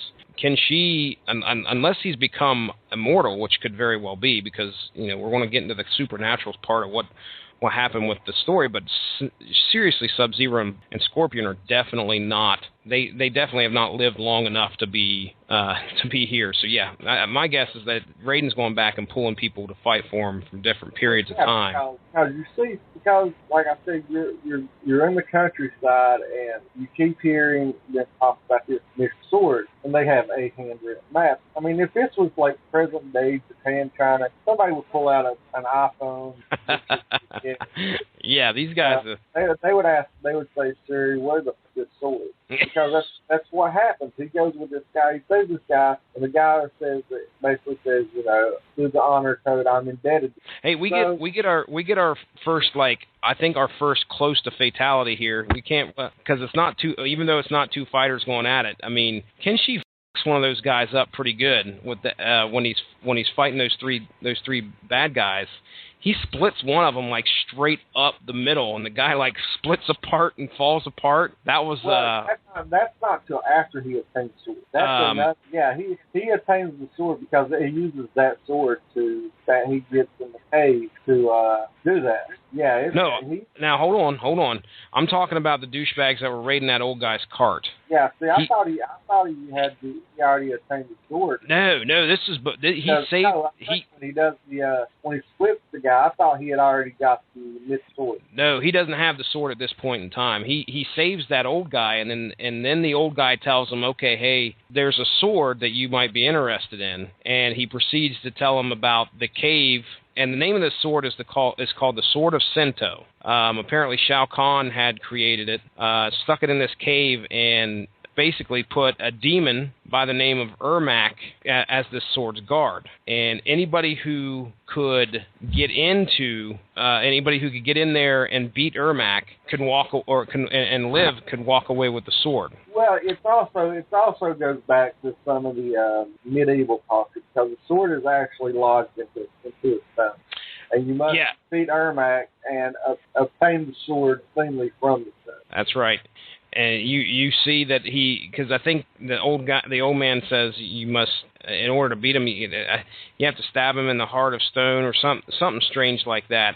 Kenshi decides, okay, well, he ends up believing this old man, and so he takes off at the end of episode 3 and starts heading towards trying to find this cave. And he's kind of looking around, and all of a sudden he starts coming upon these things hanging from a tree. There's skeletal remains hanging all over the place. And he sees the cave, and you hear a demonic voice say, "We are many, you are one." Of course, that's the voice of Ermac. Kenshi heads into the cave, and that's the end of episode 3. This is one question I got. So you do see Ermac, you do see them battling, but is episode 4 Episode 3, you don't see an Ermac. You don't see them battle at all. Just get the backstory in episode 3, kind of. Okay, yeah. Here it is. It says we continue in episode 4. We continue to see Kenshi's origin story in feudal Japan. So obviously, it's back in the day, and watches he's blinded in his first fight with Ermac. So yeah, and he comes out of that cave. You know, there's a huge explosion. You don't get to see him fight Ermac in the cave. You just, you know, you see the cave, and all of a sudden there's this huge explosion. He's, you know, you look at him, his eyes are all red, and obviously he's bleeding from his eyes, and he's trying to see his hand in front of his face. But at that point in time, that's kind of like where they end. They then cut to the present day, and Kenshi is making his way through an opening. You know, this is a tournament, during the tournament. So he's kind of making his way across this island, I'm guessing, or wherever they're at. He's making his way across this opening. One of the things that, I want to take it back a couple episodes real quick. One of the things that Raiden said to the guys when they first showed up there, he said, each one of you has a power that makes you special. It shows up a little bit in your world, but when it comes here, it's expressed more freely. So one of the things that Johnny Cage has is, he mentions that Johnny Cage has faster than normal. Yeah, he can write really quickly. He's got exceptional speed. He looks at Kenshi and he says, your senses were heightened on your world. Here, they're tremendous. You can your senses are overly enhanced. Well, usually they say that if you lose one of your senses, all your other ones kind of become heightened anyway. But when during this speech Raiden is giving, Raiden basically says, yeah, you thought they were just heightened in your realm, and when you come here, it's exponentially more because of physical powers. So that kind of shows up here because when Kenshi's making his way across this opening, he's trying to, you know, he's sensing his way through, and he knows something's up. So what he does is he takes the sword, which at this point in time you realize he now has the sword of Sento. So he beat Ermac to get that sword. Shoves it into the ground, and he starts doing some kind of focus thing where he's focusing on the you know, on whatever's around him, trying to figure out what's going on. He then picks the sword up and takes off walking real swiftly, and he comes to a tree, and all of a sudden Ermac's demonic voice booms again. Now Ermac is one being, but he's a bunch of beings in one, I guess is what, because he talks as himself as we, but yeah, he talks to himself in the third person. And this is also, you see this when you start off swiftly and it comes to the tree, you realize you're back in prison. Yes, yeah, this is definitely the first fight of the tournament. That's right. Ermac and Kenshi are about to do battle in the Mortal Kombat tournament. So anyway, Ermac is telling Kenshi, he's like, we're going to get the sword back, and we've learned a lot since we've taken your eyes. You get a good battle between Ermac and Kenshi. At one point, Ermac disarms him, so he gets that sword away from him, and they start going at it hand to hand. Kenshi hits Ermac with a power blast of some sort, and when he hits Ermac goes flying back, and Kenshi looks at his hands. Of course, he's blindfolded, but he's looking down at his hands like he couldn't believe. He's kind of in awe that he actually did that. Ermac comes back at him, knocks him down. All of a sudden, Ermac sends these serpent things out and grabs a hold of his feet, grabs a hold of Kenshi's feet and his neck, and is trying to kill him, obviously. And Kenshi laying there on the ground, and I'm sorry, I'm going to have to use a Star Wars reference here, but he's obviously using the Force to try and get that sword back. The sword is laying just outside his reach, but he's focusing, and he brings that sword, and it comes flying back into his hand, and he cuts the serpent, whatever, the stuff that had him by the neck and had him by the feet. He cuts both of them, and then he basically launches the sword into Ermac's stomach, or at least in his abdomen somewhere, and it's kind of sticking out of Ermac's stomach, and you hear that, and Kenshi gets up and he does one of these focus things that he does, and then he just shoots a big bolt of energy right through and hits that sword, and the sword goes flying through Ermac and back into the side of a tree, and all of a sudden Ermac just kind of disintegrates, and a bunch of multiple ethereal creatures just kind of fly out of the body, and the sword is stuck in the tree dripping with blood. And then here's the cool thing, the episode goes black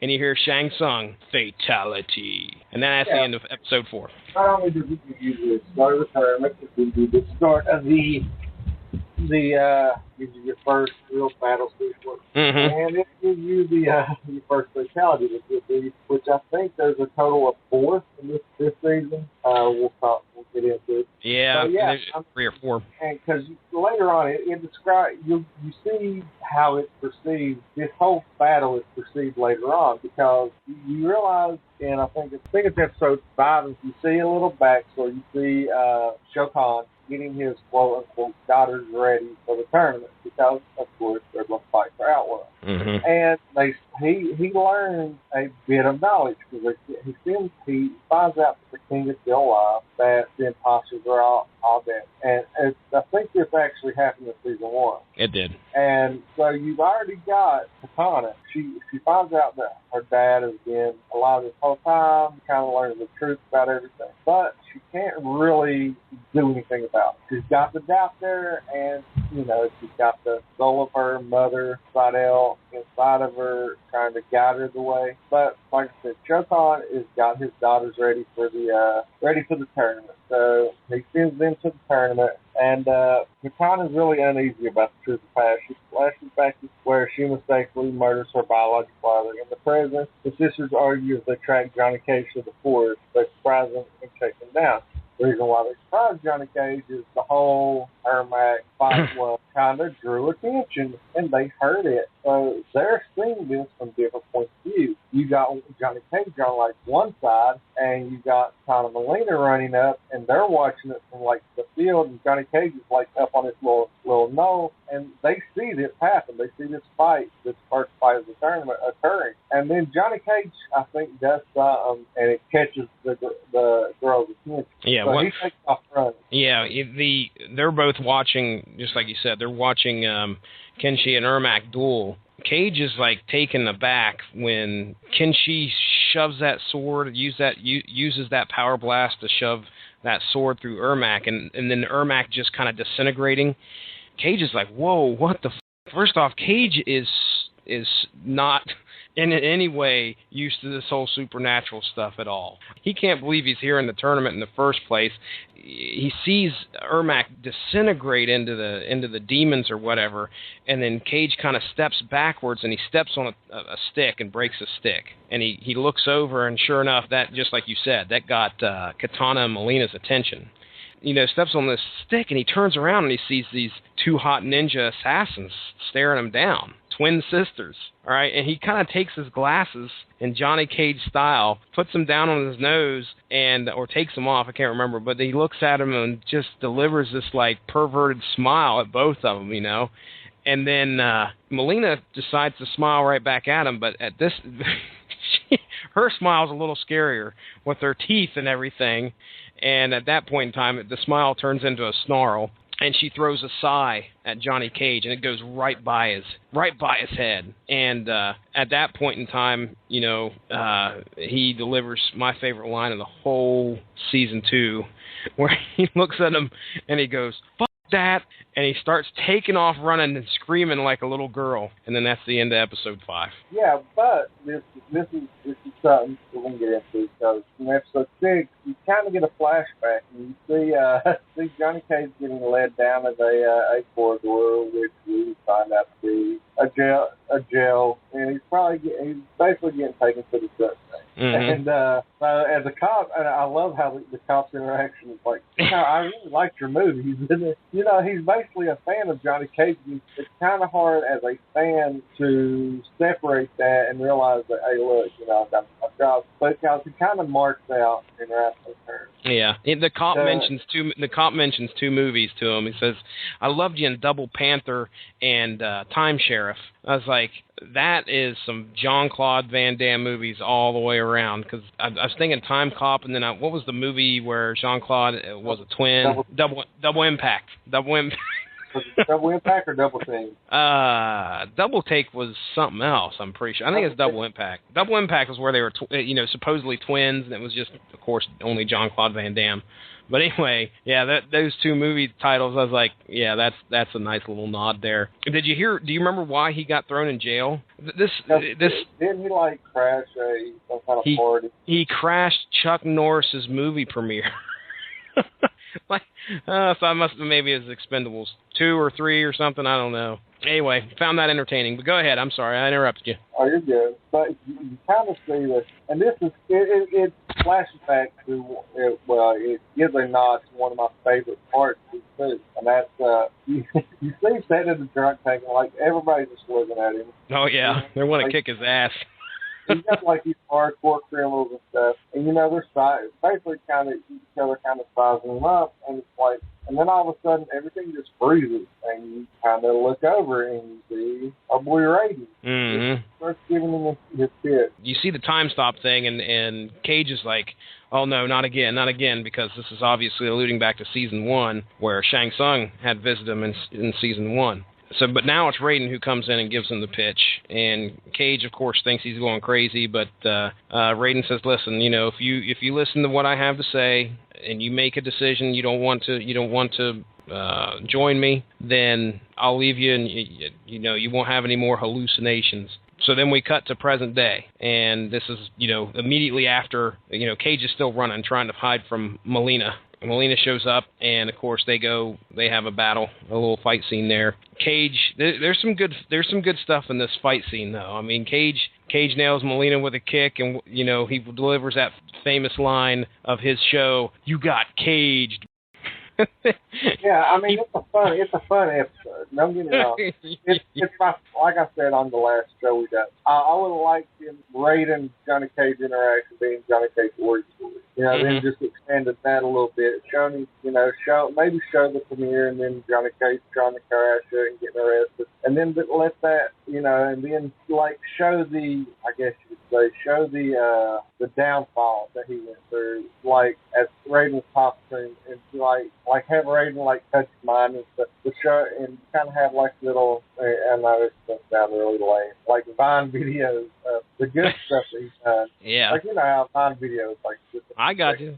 Yeah. Just like basically like a montage of all the great things that he's done, rather than him being a shell of a man and being washed up has been, to show that he is actually a legitimate fighter. And then maybe rather than have the whole Shane Sun thing, have it be Raiden, saying, look, I can give you the second chance to prove you're as great as you are. And when we get to like the final episode, it's either second to last or the final episode. I think that's where I realized what actually made Cage decide to fight, because he just makes a quick one comment as to why he's in there. Because you don't. If I was Johnny Cage and I was told, well, I could fight for Earthrealm, I'd just be like, screw it. But I think Raiden appealed to a good side of Johnny Cage. And I'll bring that up here about the second or last episode, though. The other thing that happens is, like, right after he yells, "You got Cage," he goes for another kick, and Melina, like, ducks and nails him in the nuts. And he's, like, kind of hunched over, and he goes, "That's my move." And I was like, yep, that is his move. But about that time, Melina picks up her sai and just charges Johnny Cage and just right into the shoulder, like right around his shoulder, and picks him up, stabs him in the shoulder, and just kind of pins him up against a tree. Cage is helpless. Katana shows up, and Melina goes... Yeah, Melina kind of got Johnny Cage dead right. She's getting ready to let her reptilian side take over. Katana shows up. Melina looks at her and says, "Finish him." So at that time, Katana decides to denounce anything to do with Shao Kahn. She's not going to fight for Shao Kahn. Shao Kahn is not her father. Melina's like, okay, I'm going to deal with you here after I get done with him. And so Melina's about to kill Cage when, of course, Katana jumps in and intervenes. So now we get, I think this is the first time in an episode where we get, in season 2 at least, where we get 2 fights basically in this episode, which was, I was like, yeah, because I was waiting for him to cut it right as Melina and Katana were about to start fighting. I was just waiting for him to go, okay, next episode. But no, they continue on, and we got Melina versus Katana. We got fans versus size. We got sister versus sister. And it gets pretty intense and pretty bloody. Katana gets nailed in the face, and her nose is bleeding all over the place. Melina gets her arm messed up.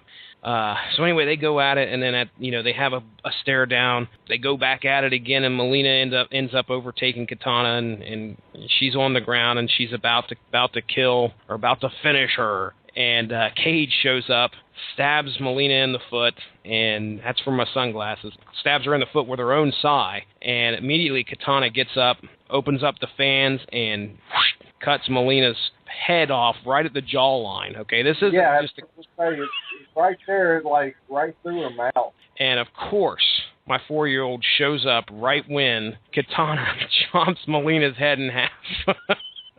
And I just looked over at Caleb real quick. Caleb's eyes got real wide, and then the big old smile came on his face because Caleb, unfortunately, is into stuff like that.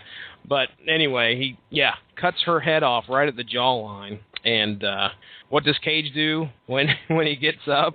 He takes off running again. And then, of course, you fade to black and you hear fatality. So, all right, let's count up the casualties so far. We're at episode 6. There's 10 episodes. We've got Ermac's dead and Melina's dead. And we also have Katana basically jumping ship and not fighting for Outworld any longer. So that's kind of summing up where we're at right now. The visual effect of this series, we talked about how great it looked visually for season 1. Well, season 2, they got a better fan base. I mean, they kind of upped the ante a little bit. Because with television and stuff, you have to. But with the appearance of Ermac and how they did him, which was very well done, it wasn't really cheap CGI. I mean, you could tell it was budgeted CGI, but it wasn't really hard Green Lantern CGI that would take you out of the overall experience. Yeah, exactly. With this, I mean, you could tell it's low grade CGI, but they do it practically to where it doesn't totally lose you and draw you out of the overall experience. And it kind of leaves you a cliffhanger because you have her standing there over her dead quote unquote sister. You see Johnny Cage run off, okay, what's going on there? And then and then episode fades out, you go to black, and then we pick up at episode 7, which is episode 16 overall, and the beginning of my favorite 2 episodes of season 2, which, if anybody listened to season 1, know that the Sub-Zero Scorpion arc is my favorite episode of season 1. Season 2, we get a little bit more Sub-Zero Scorpion, which you go back to, ancient Japan, because, like we said, you could tell that it was more of a Ottoman Empire type deal, very, very, very long time ago, feudal Japan. And you see these 2 little boys playing in a field, and it's like, okay, they're 2 little boys, and then you're like, okay, well, this is kind of odd. And you have this one little bratty boy just running his mouth. Annoying little yep. And then all of a sudden you notice he says they won't be okay with you doing this. You're not supposed to be around it. I mean, he's basically saying that these kids can't play with each other. And you kind of notice the garb they have on, the outfits, and you're like, wait, is this is the children of Sub-Zero, who will be Sub-Zero? Because you see Scorpion's son in season 1, and this kind of looks like. Yeah, and then when you hear when the dads or the dad and the rest of the clan members show up, the 2 heads of the clan, which is both young boys' fathers, show up. We won't say clan members because we're not white and white. And he gets real excited when you get your clan members. He runs to his closet and starts getting ready. Pulls the sheet off the bed. We love white wine. We love some white wine. I hope that everyone's not too much other. But clearly, you get this kind of, and they're like, our clans have been rivals. And you kind of like, wait, that's not Scorpion. That doesn't look like Scorpion from season 1. Did they replace the actor? And you hear him go, get over here, and you're like, no, that's not him. That's not him. Yeah, and you see is it Luke Howe? The bratty kid. You see Sub-Zero. You realize the kid is Sub-Zero and is Sub-Zero's clan. The Lin Kuei. Yeah, the Lin Kuei. That's what we look for. You notice that the Sub-Zero clan walks way, and you see Scorpion, the Scorpion clan. The Shiryu dogs.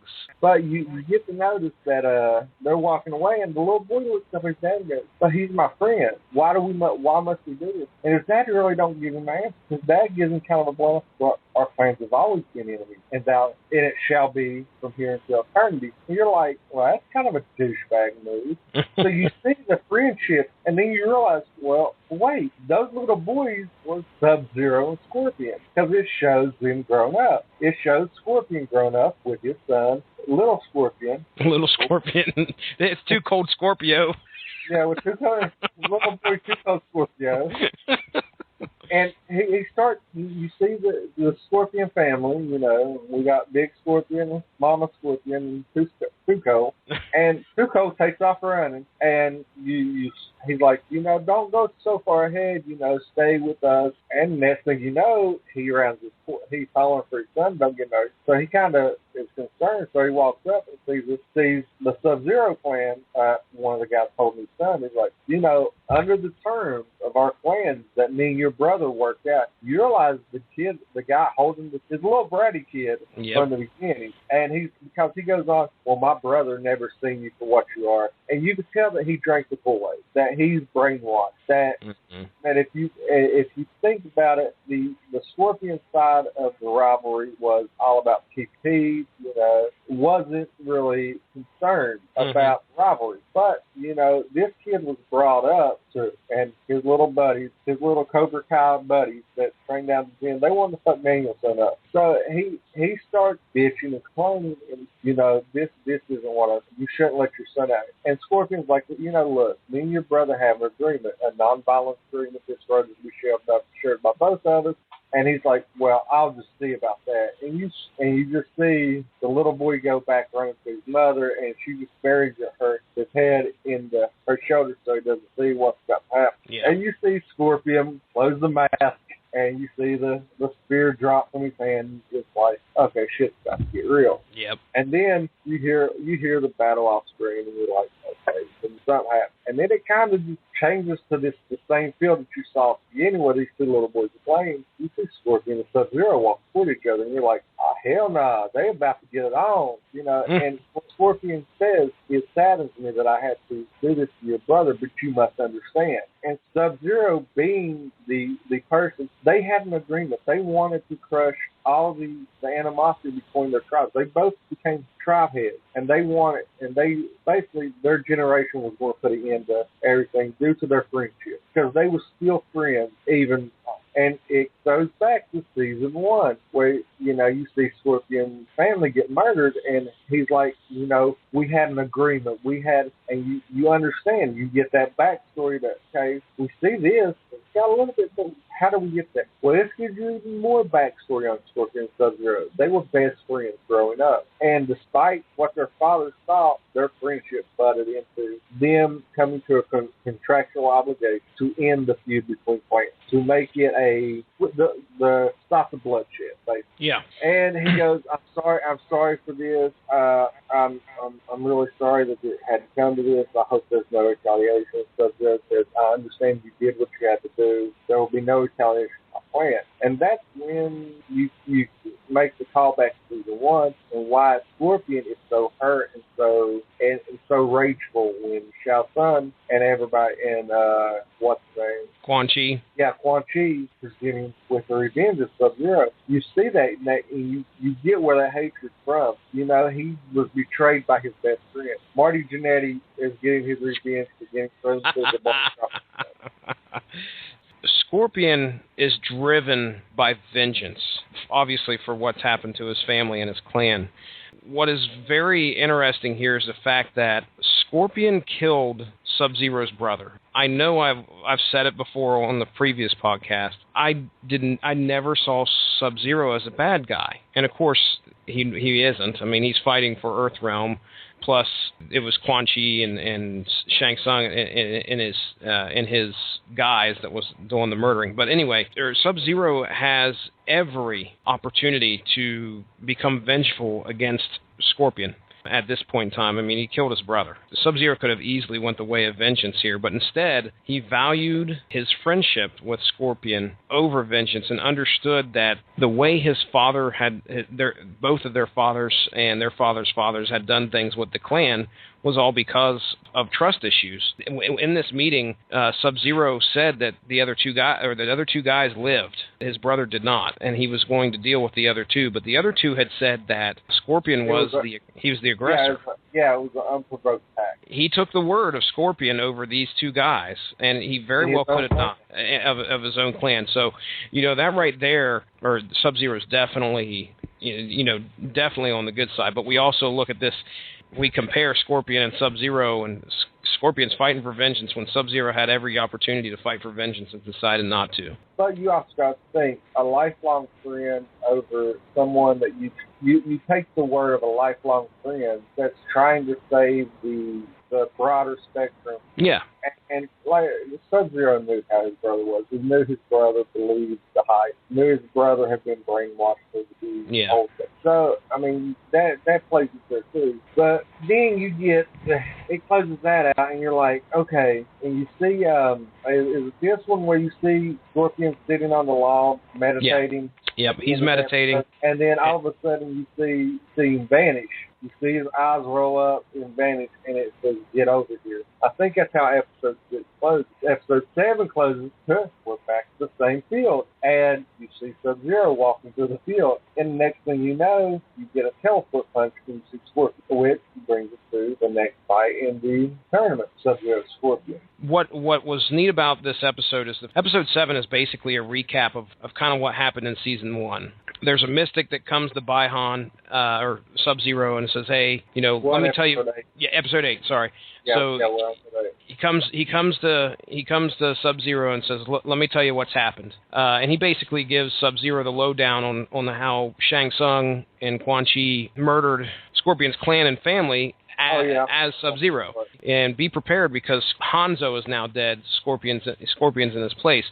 How you was talking about Scorpion sitting on a log meditating, he's going through the same backstory. So both of these guys are of course, Scorpion's focusing on what happened to him. He doesn't realize that he's been deceived in any way. He's just focusing on the fact that he wants vengeance against Sub-Zero. Okay, then that leads into just exactly what you're saying, where they go into the field, and Sub-Zero's walking through the field and in his outfit, and I'll let you take it from there. You see Sub-Zero walking across the same field. You've seen him and Scorpion playing as a little boy, and then all of a sudden you see the teleport punch, and you see vengeful Scorpion there. I don't know about you. Maybe it's just me because I'm blinded by the love I have for these two characters. You're biased. Yeah, I mean, in the story that it gives off. But this is probably one of the best fighting sequences in both seasons. I'll agree with you. But the end of this episode really pisses me off. Yeah, it's got to piss a lot of people off, to be honest. It pisses me off in two ways. Mm-hmm. One way, when I first seen it, I messaged you about, and two, we'll get into it because it ties into first. Well, you see this awesome fight. You get to see the ice ball from Sub-Zero. You get to see the teleport punches from Scorpion. You get to hear the "Get over here, Scorpion" with the thing. You get to see the ice slide Sub-Zero. I mean, you get to see a lot of the signature moves. Well, I can't remember exactly how it sets up. I think it's a teleport punch that he hits Sub-Zero with, and Sub-Zero goes down to both knees. And then this is where I get pissed off. Pissed off number one is Sub-Zero dies. That wasn't okay. I understand. You need a heel to win. You need a bad guy to go and win. And Scorpion is perfectly fine winning. Two, they take Sub-Zero's fatality and let Scorpion perform it.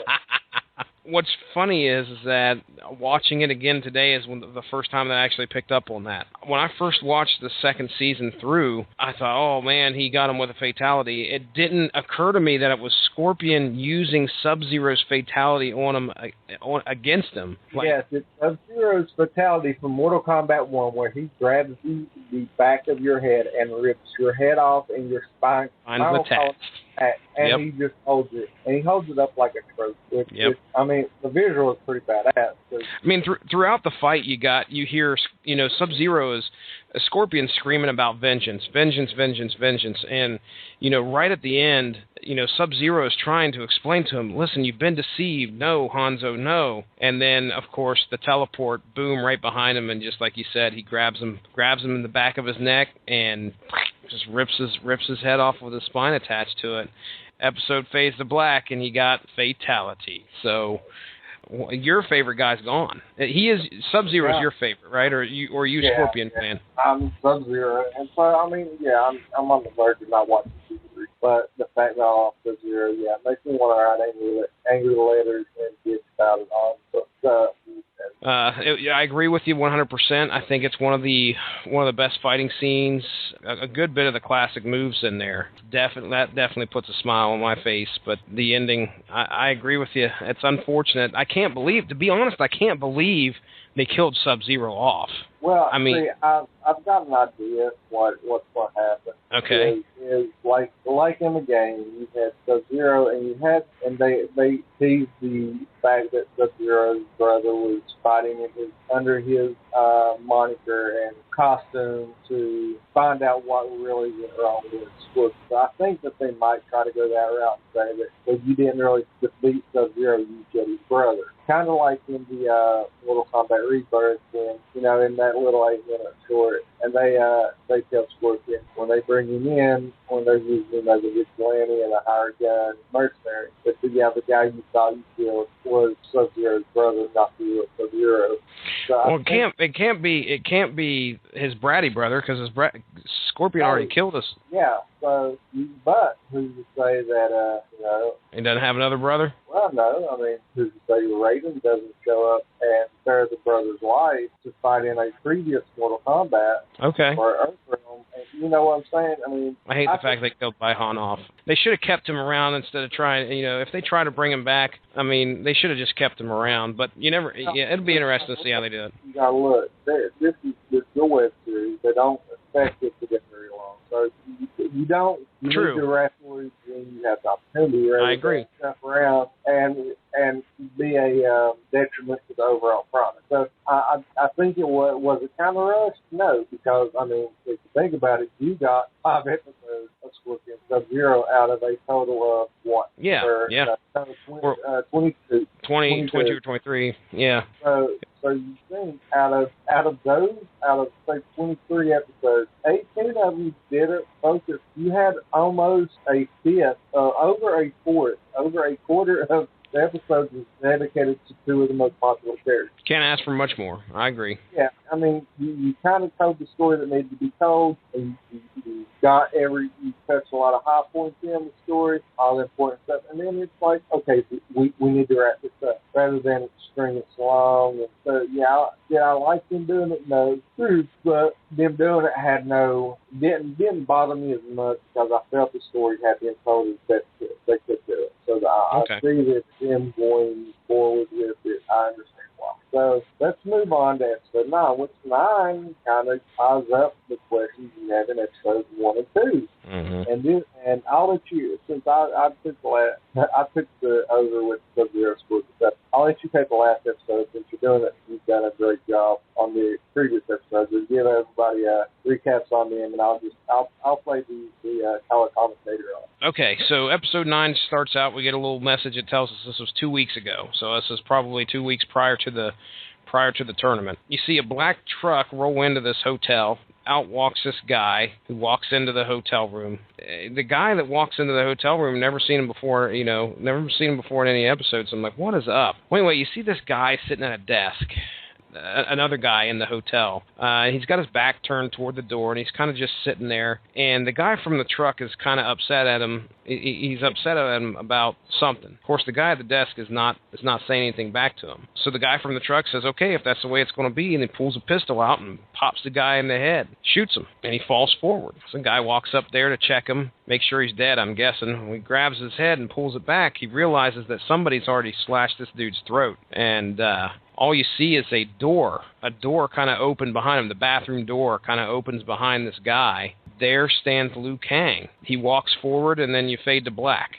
Okay, now starting this episode out, I'll just tell you right now, I don't know what the hell's going on. I'm trying to figure out why there's a dude shooting some guy, and Liu Kang's in the bathroom of this dude's hotel room. Fade to black. Now the next thing we do is we cut to a fancy restaurant, and Liu Kang is sitting there eating. He's eating at a table alone. Shang Tsung walks in. This is the Shang Tsung we all know and love from the actual Mortal Kombat movie that came out in the 90s. And I think the same one. I think he showed up in season 1 a couple times. I think he did in season 1 of Legacy. Anyway, Shang Tsung comes in, and sits down at the table with Liu Kang. Liu Kang recognizes him. There was a funny exchange because he says, I didn't know if you would recognize me or not. And Liu Kang goes, well, didn't I rip your head off last time? So obviously Liu Kang has fought Shang Tsung in the previous Mortal Kombat tournament. He just, Liu Kang just continues to sit there and eat. He doesn't seem to be too bothered that Shang Tsung showed up. Shang Tsung then tells Liu Kang that Outworld is being challenged in 2 weeks, and he wants Liu to join him. Liu Kang obviously says, no, I fight for Earthrealm. He says, unless you've changed sides, there isn't anything to talk about. So Shang Tsung then starts kind of touching buttons, and you can tell he's trying to manipulate Liu Kang. Brings up Liu Kang's fiancée and the incident that happened there. Of course, that pisses Liu Kang off pretty quickly. You then find out that Liu Kang was a killer for hire, so Liu Kang apparently became a hitman. That might explain a little bit about what happened at the beginning here. Since, this downward spiral that he's been in since his fiancée got shot and got kicked out of White Lotus, he's now become a hitman or a mercenary. Because Shang Tsung, I think, calls him a murderer for hire, a killer for hire. Liu Kang again says, I only fight for Earthrealm. So he's continually telling him, no, I'm not joining you. I'm not joining you. Then Shang Tsung starts bringing up Kung Lao. And he offers he says, this tournament will offer you the opportunity for revenge against Kung Lao. And he starts twisting things about how, asking Liu Kang as to why he fights for Earthrealm, when the people that he fought for are the same people that killed his fiancée and caused him so much torment. And you can see Liu Kang is starting to kind of waver a little bit, and he's starting to kind of see Shang Tsung's point of view. Shang Tsung even tells him at one point he was a human just like Liu Kang was, and that he had people he cared about, but then he realized that the corruption of Earthrealm is actually being caused from within instead of Outworld coming in and taking over. It's actually Earthrealm is corrupting itself. He wants to offer him a place on the Ark. Shang Tsung wants to offer Liu Kang a place on the Ark because a flood is coming, in that it's time for him to basically fight for the side that will win, because Shang Tsung absolutely believes Raiden's going to lose. And that's the end of the episode. So you basically see Shang Tsung trying to get his turn Liu Kang, and you're starting to see why Liu Kang is now fighting for Outworld and not for the Earthrealm. Vengeance. You could say vengeance is pretty much it. I mean, he's pissed off because what happened with his fiancée. And then this next episode, this final episode, the finale we're going to get into, is going to kind of explain a little bit more about why he is at odds with Kung Lao. Season finale opens up 10 years ago, and you see Kung Lao is training in a White Lotus monastery. Basic kung fu training sequence, and that goes on for a couple minutes, and you can see Kung Lao, he's using all sorts of different weapons, dressed in his monk garb, and a bloody hand comes up and beats on the monastery door. It turns out it's Liu Kang. Liu Kang is looking for Kung Lao and wants to speak with him. He goes in and he basically talks about the events that happened in the second episode of season 2. At that point, he tells Kung Lao that he is, what's happened to him is he's finally got revenge on his fiance's killers. He brought them karma, he says. Kung Lao's obviously upset as it's not Liu Kang's job to deliver karma. He is not a god, as he says. And of course, as a monk, he's trying to tell Liu Kang was part of the White Lotus before, for a while. As a monk, you can't answer violence with violence. And so there's a big speech that Kung Lao gives him about what he's done is wrong.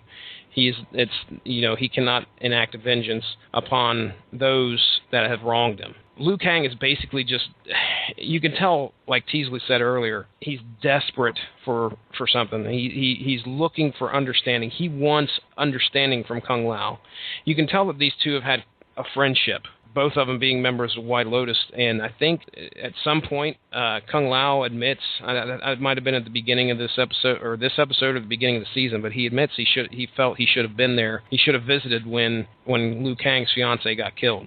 But now at this time, Kung Lao's not having anything of what Liu Kang's saying. Kung Lao tells Liu Kang he's on his own. He needs to leave and never come back to the White Lotus Monastery. Kung Lao begins to walk away, and Liu Kang just grabs him by the arm and looks at him. He says, "Please." Kung Lao looks at him and then walks away. And so you get a good sense of what caused the problems between Liu Kang and Kung Lao. Liu Kang came to Kung Lao at his probably one of his worst points in his entire life, and Kung Lao looked at him and just said, "You're not getting anything from me. You've chosen your path. You now must lead. You now must walk it," and pretty much shunned him. So now we're going to cut back to present day, and we see Stryker. Stryker's back now. Stryker's walking, and he hears some stuff. He draws his weapon. He's coming around a rock, and here comes Johnny Cage. And Johnny Cage is holding his arm or his shoulder from where he got stabbed by Melina, and he's making his way back.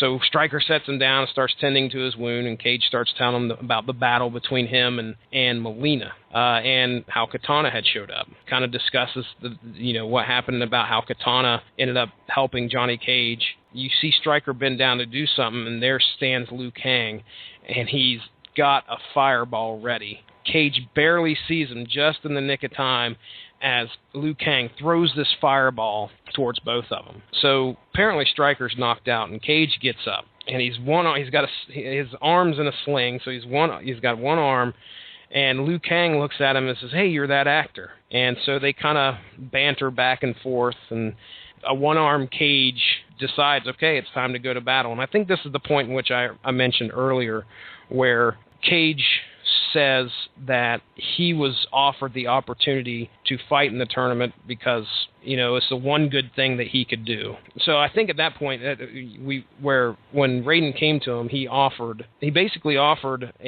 Johnny Cage a chance at redemption, but not a redemption in everybody else's eyes, a redemption in his own eyes, in Johnny Cage's eyes. Anyway, so they start fighting.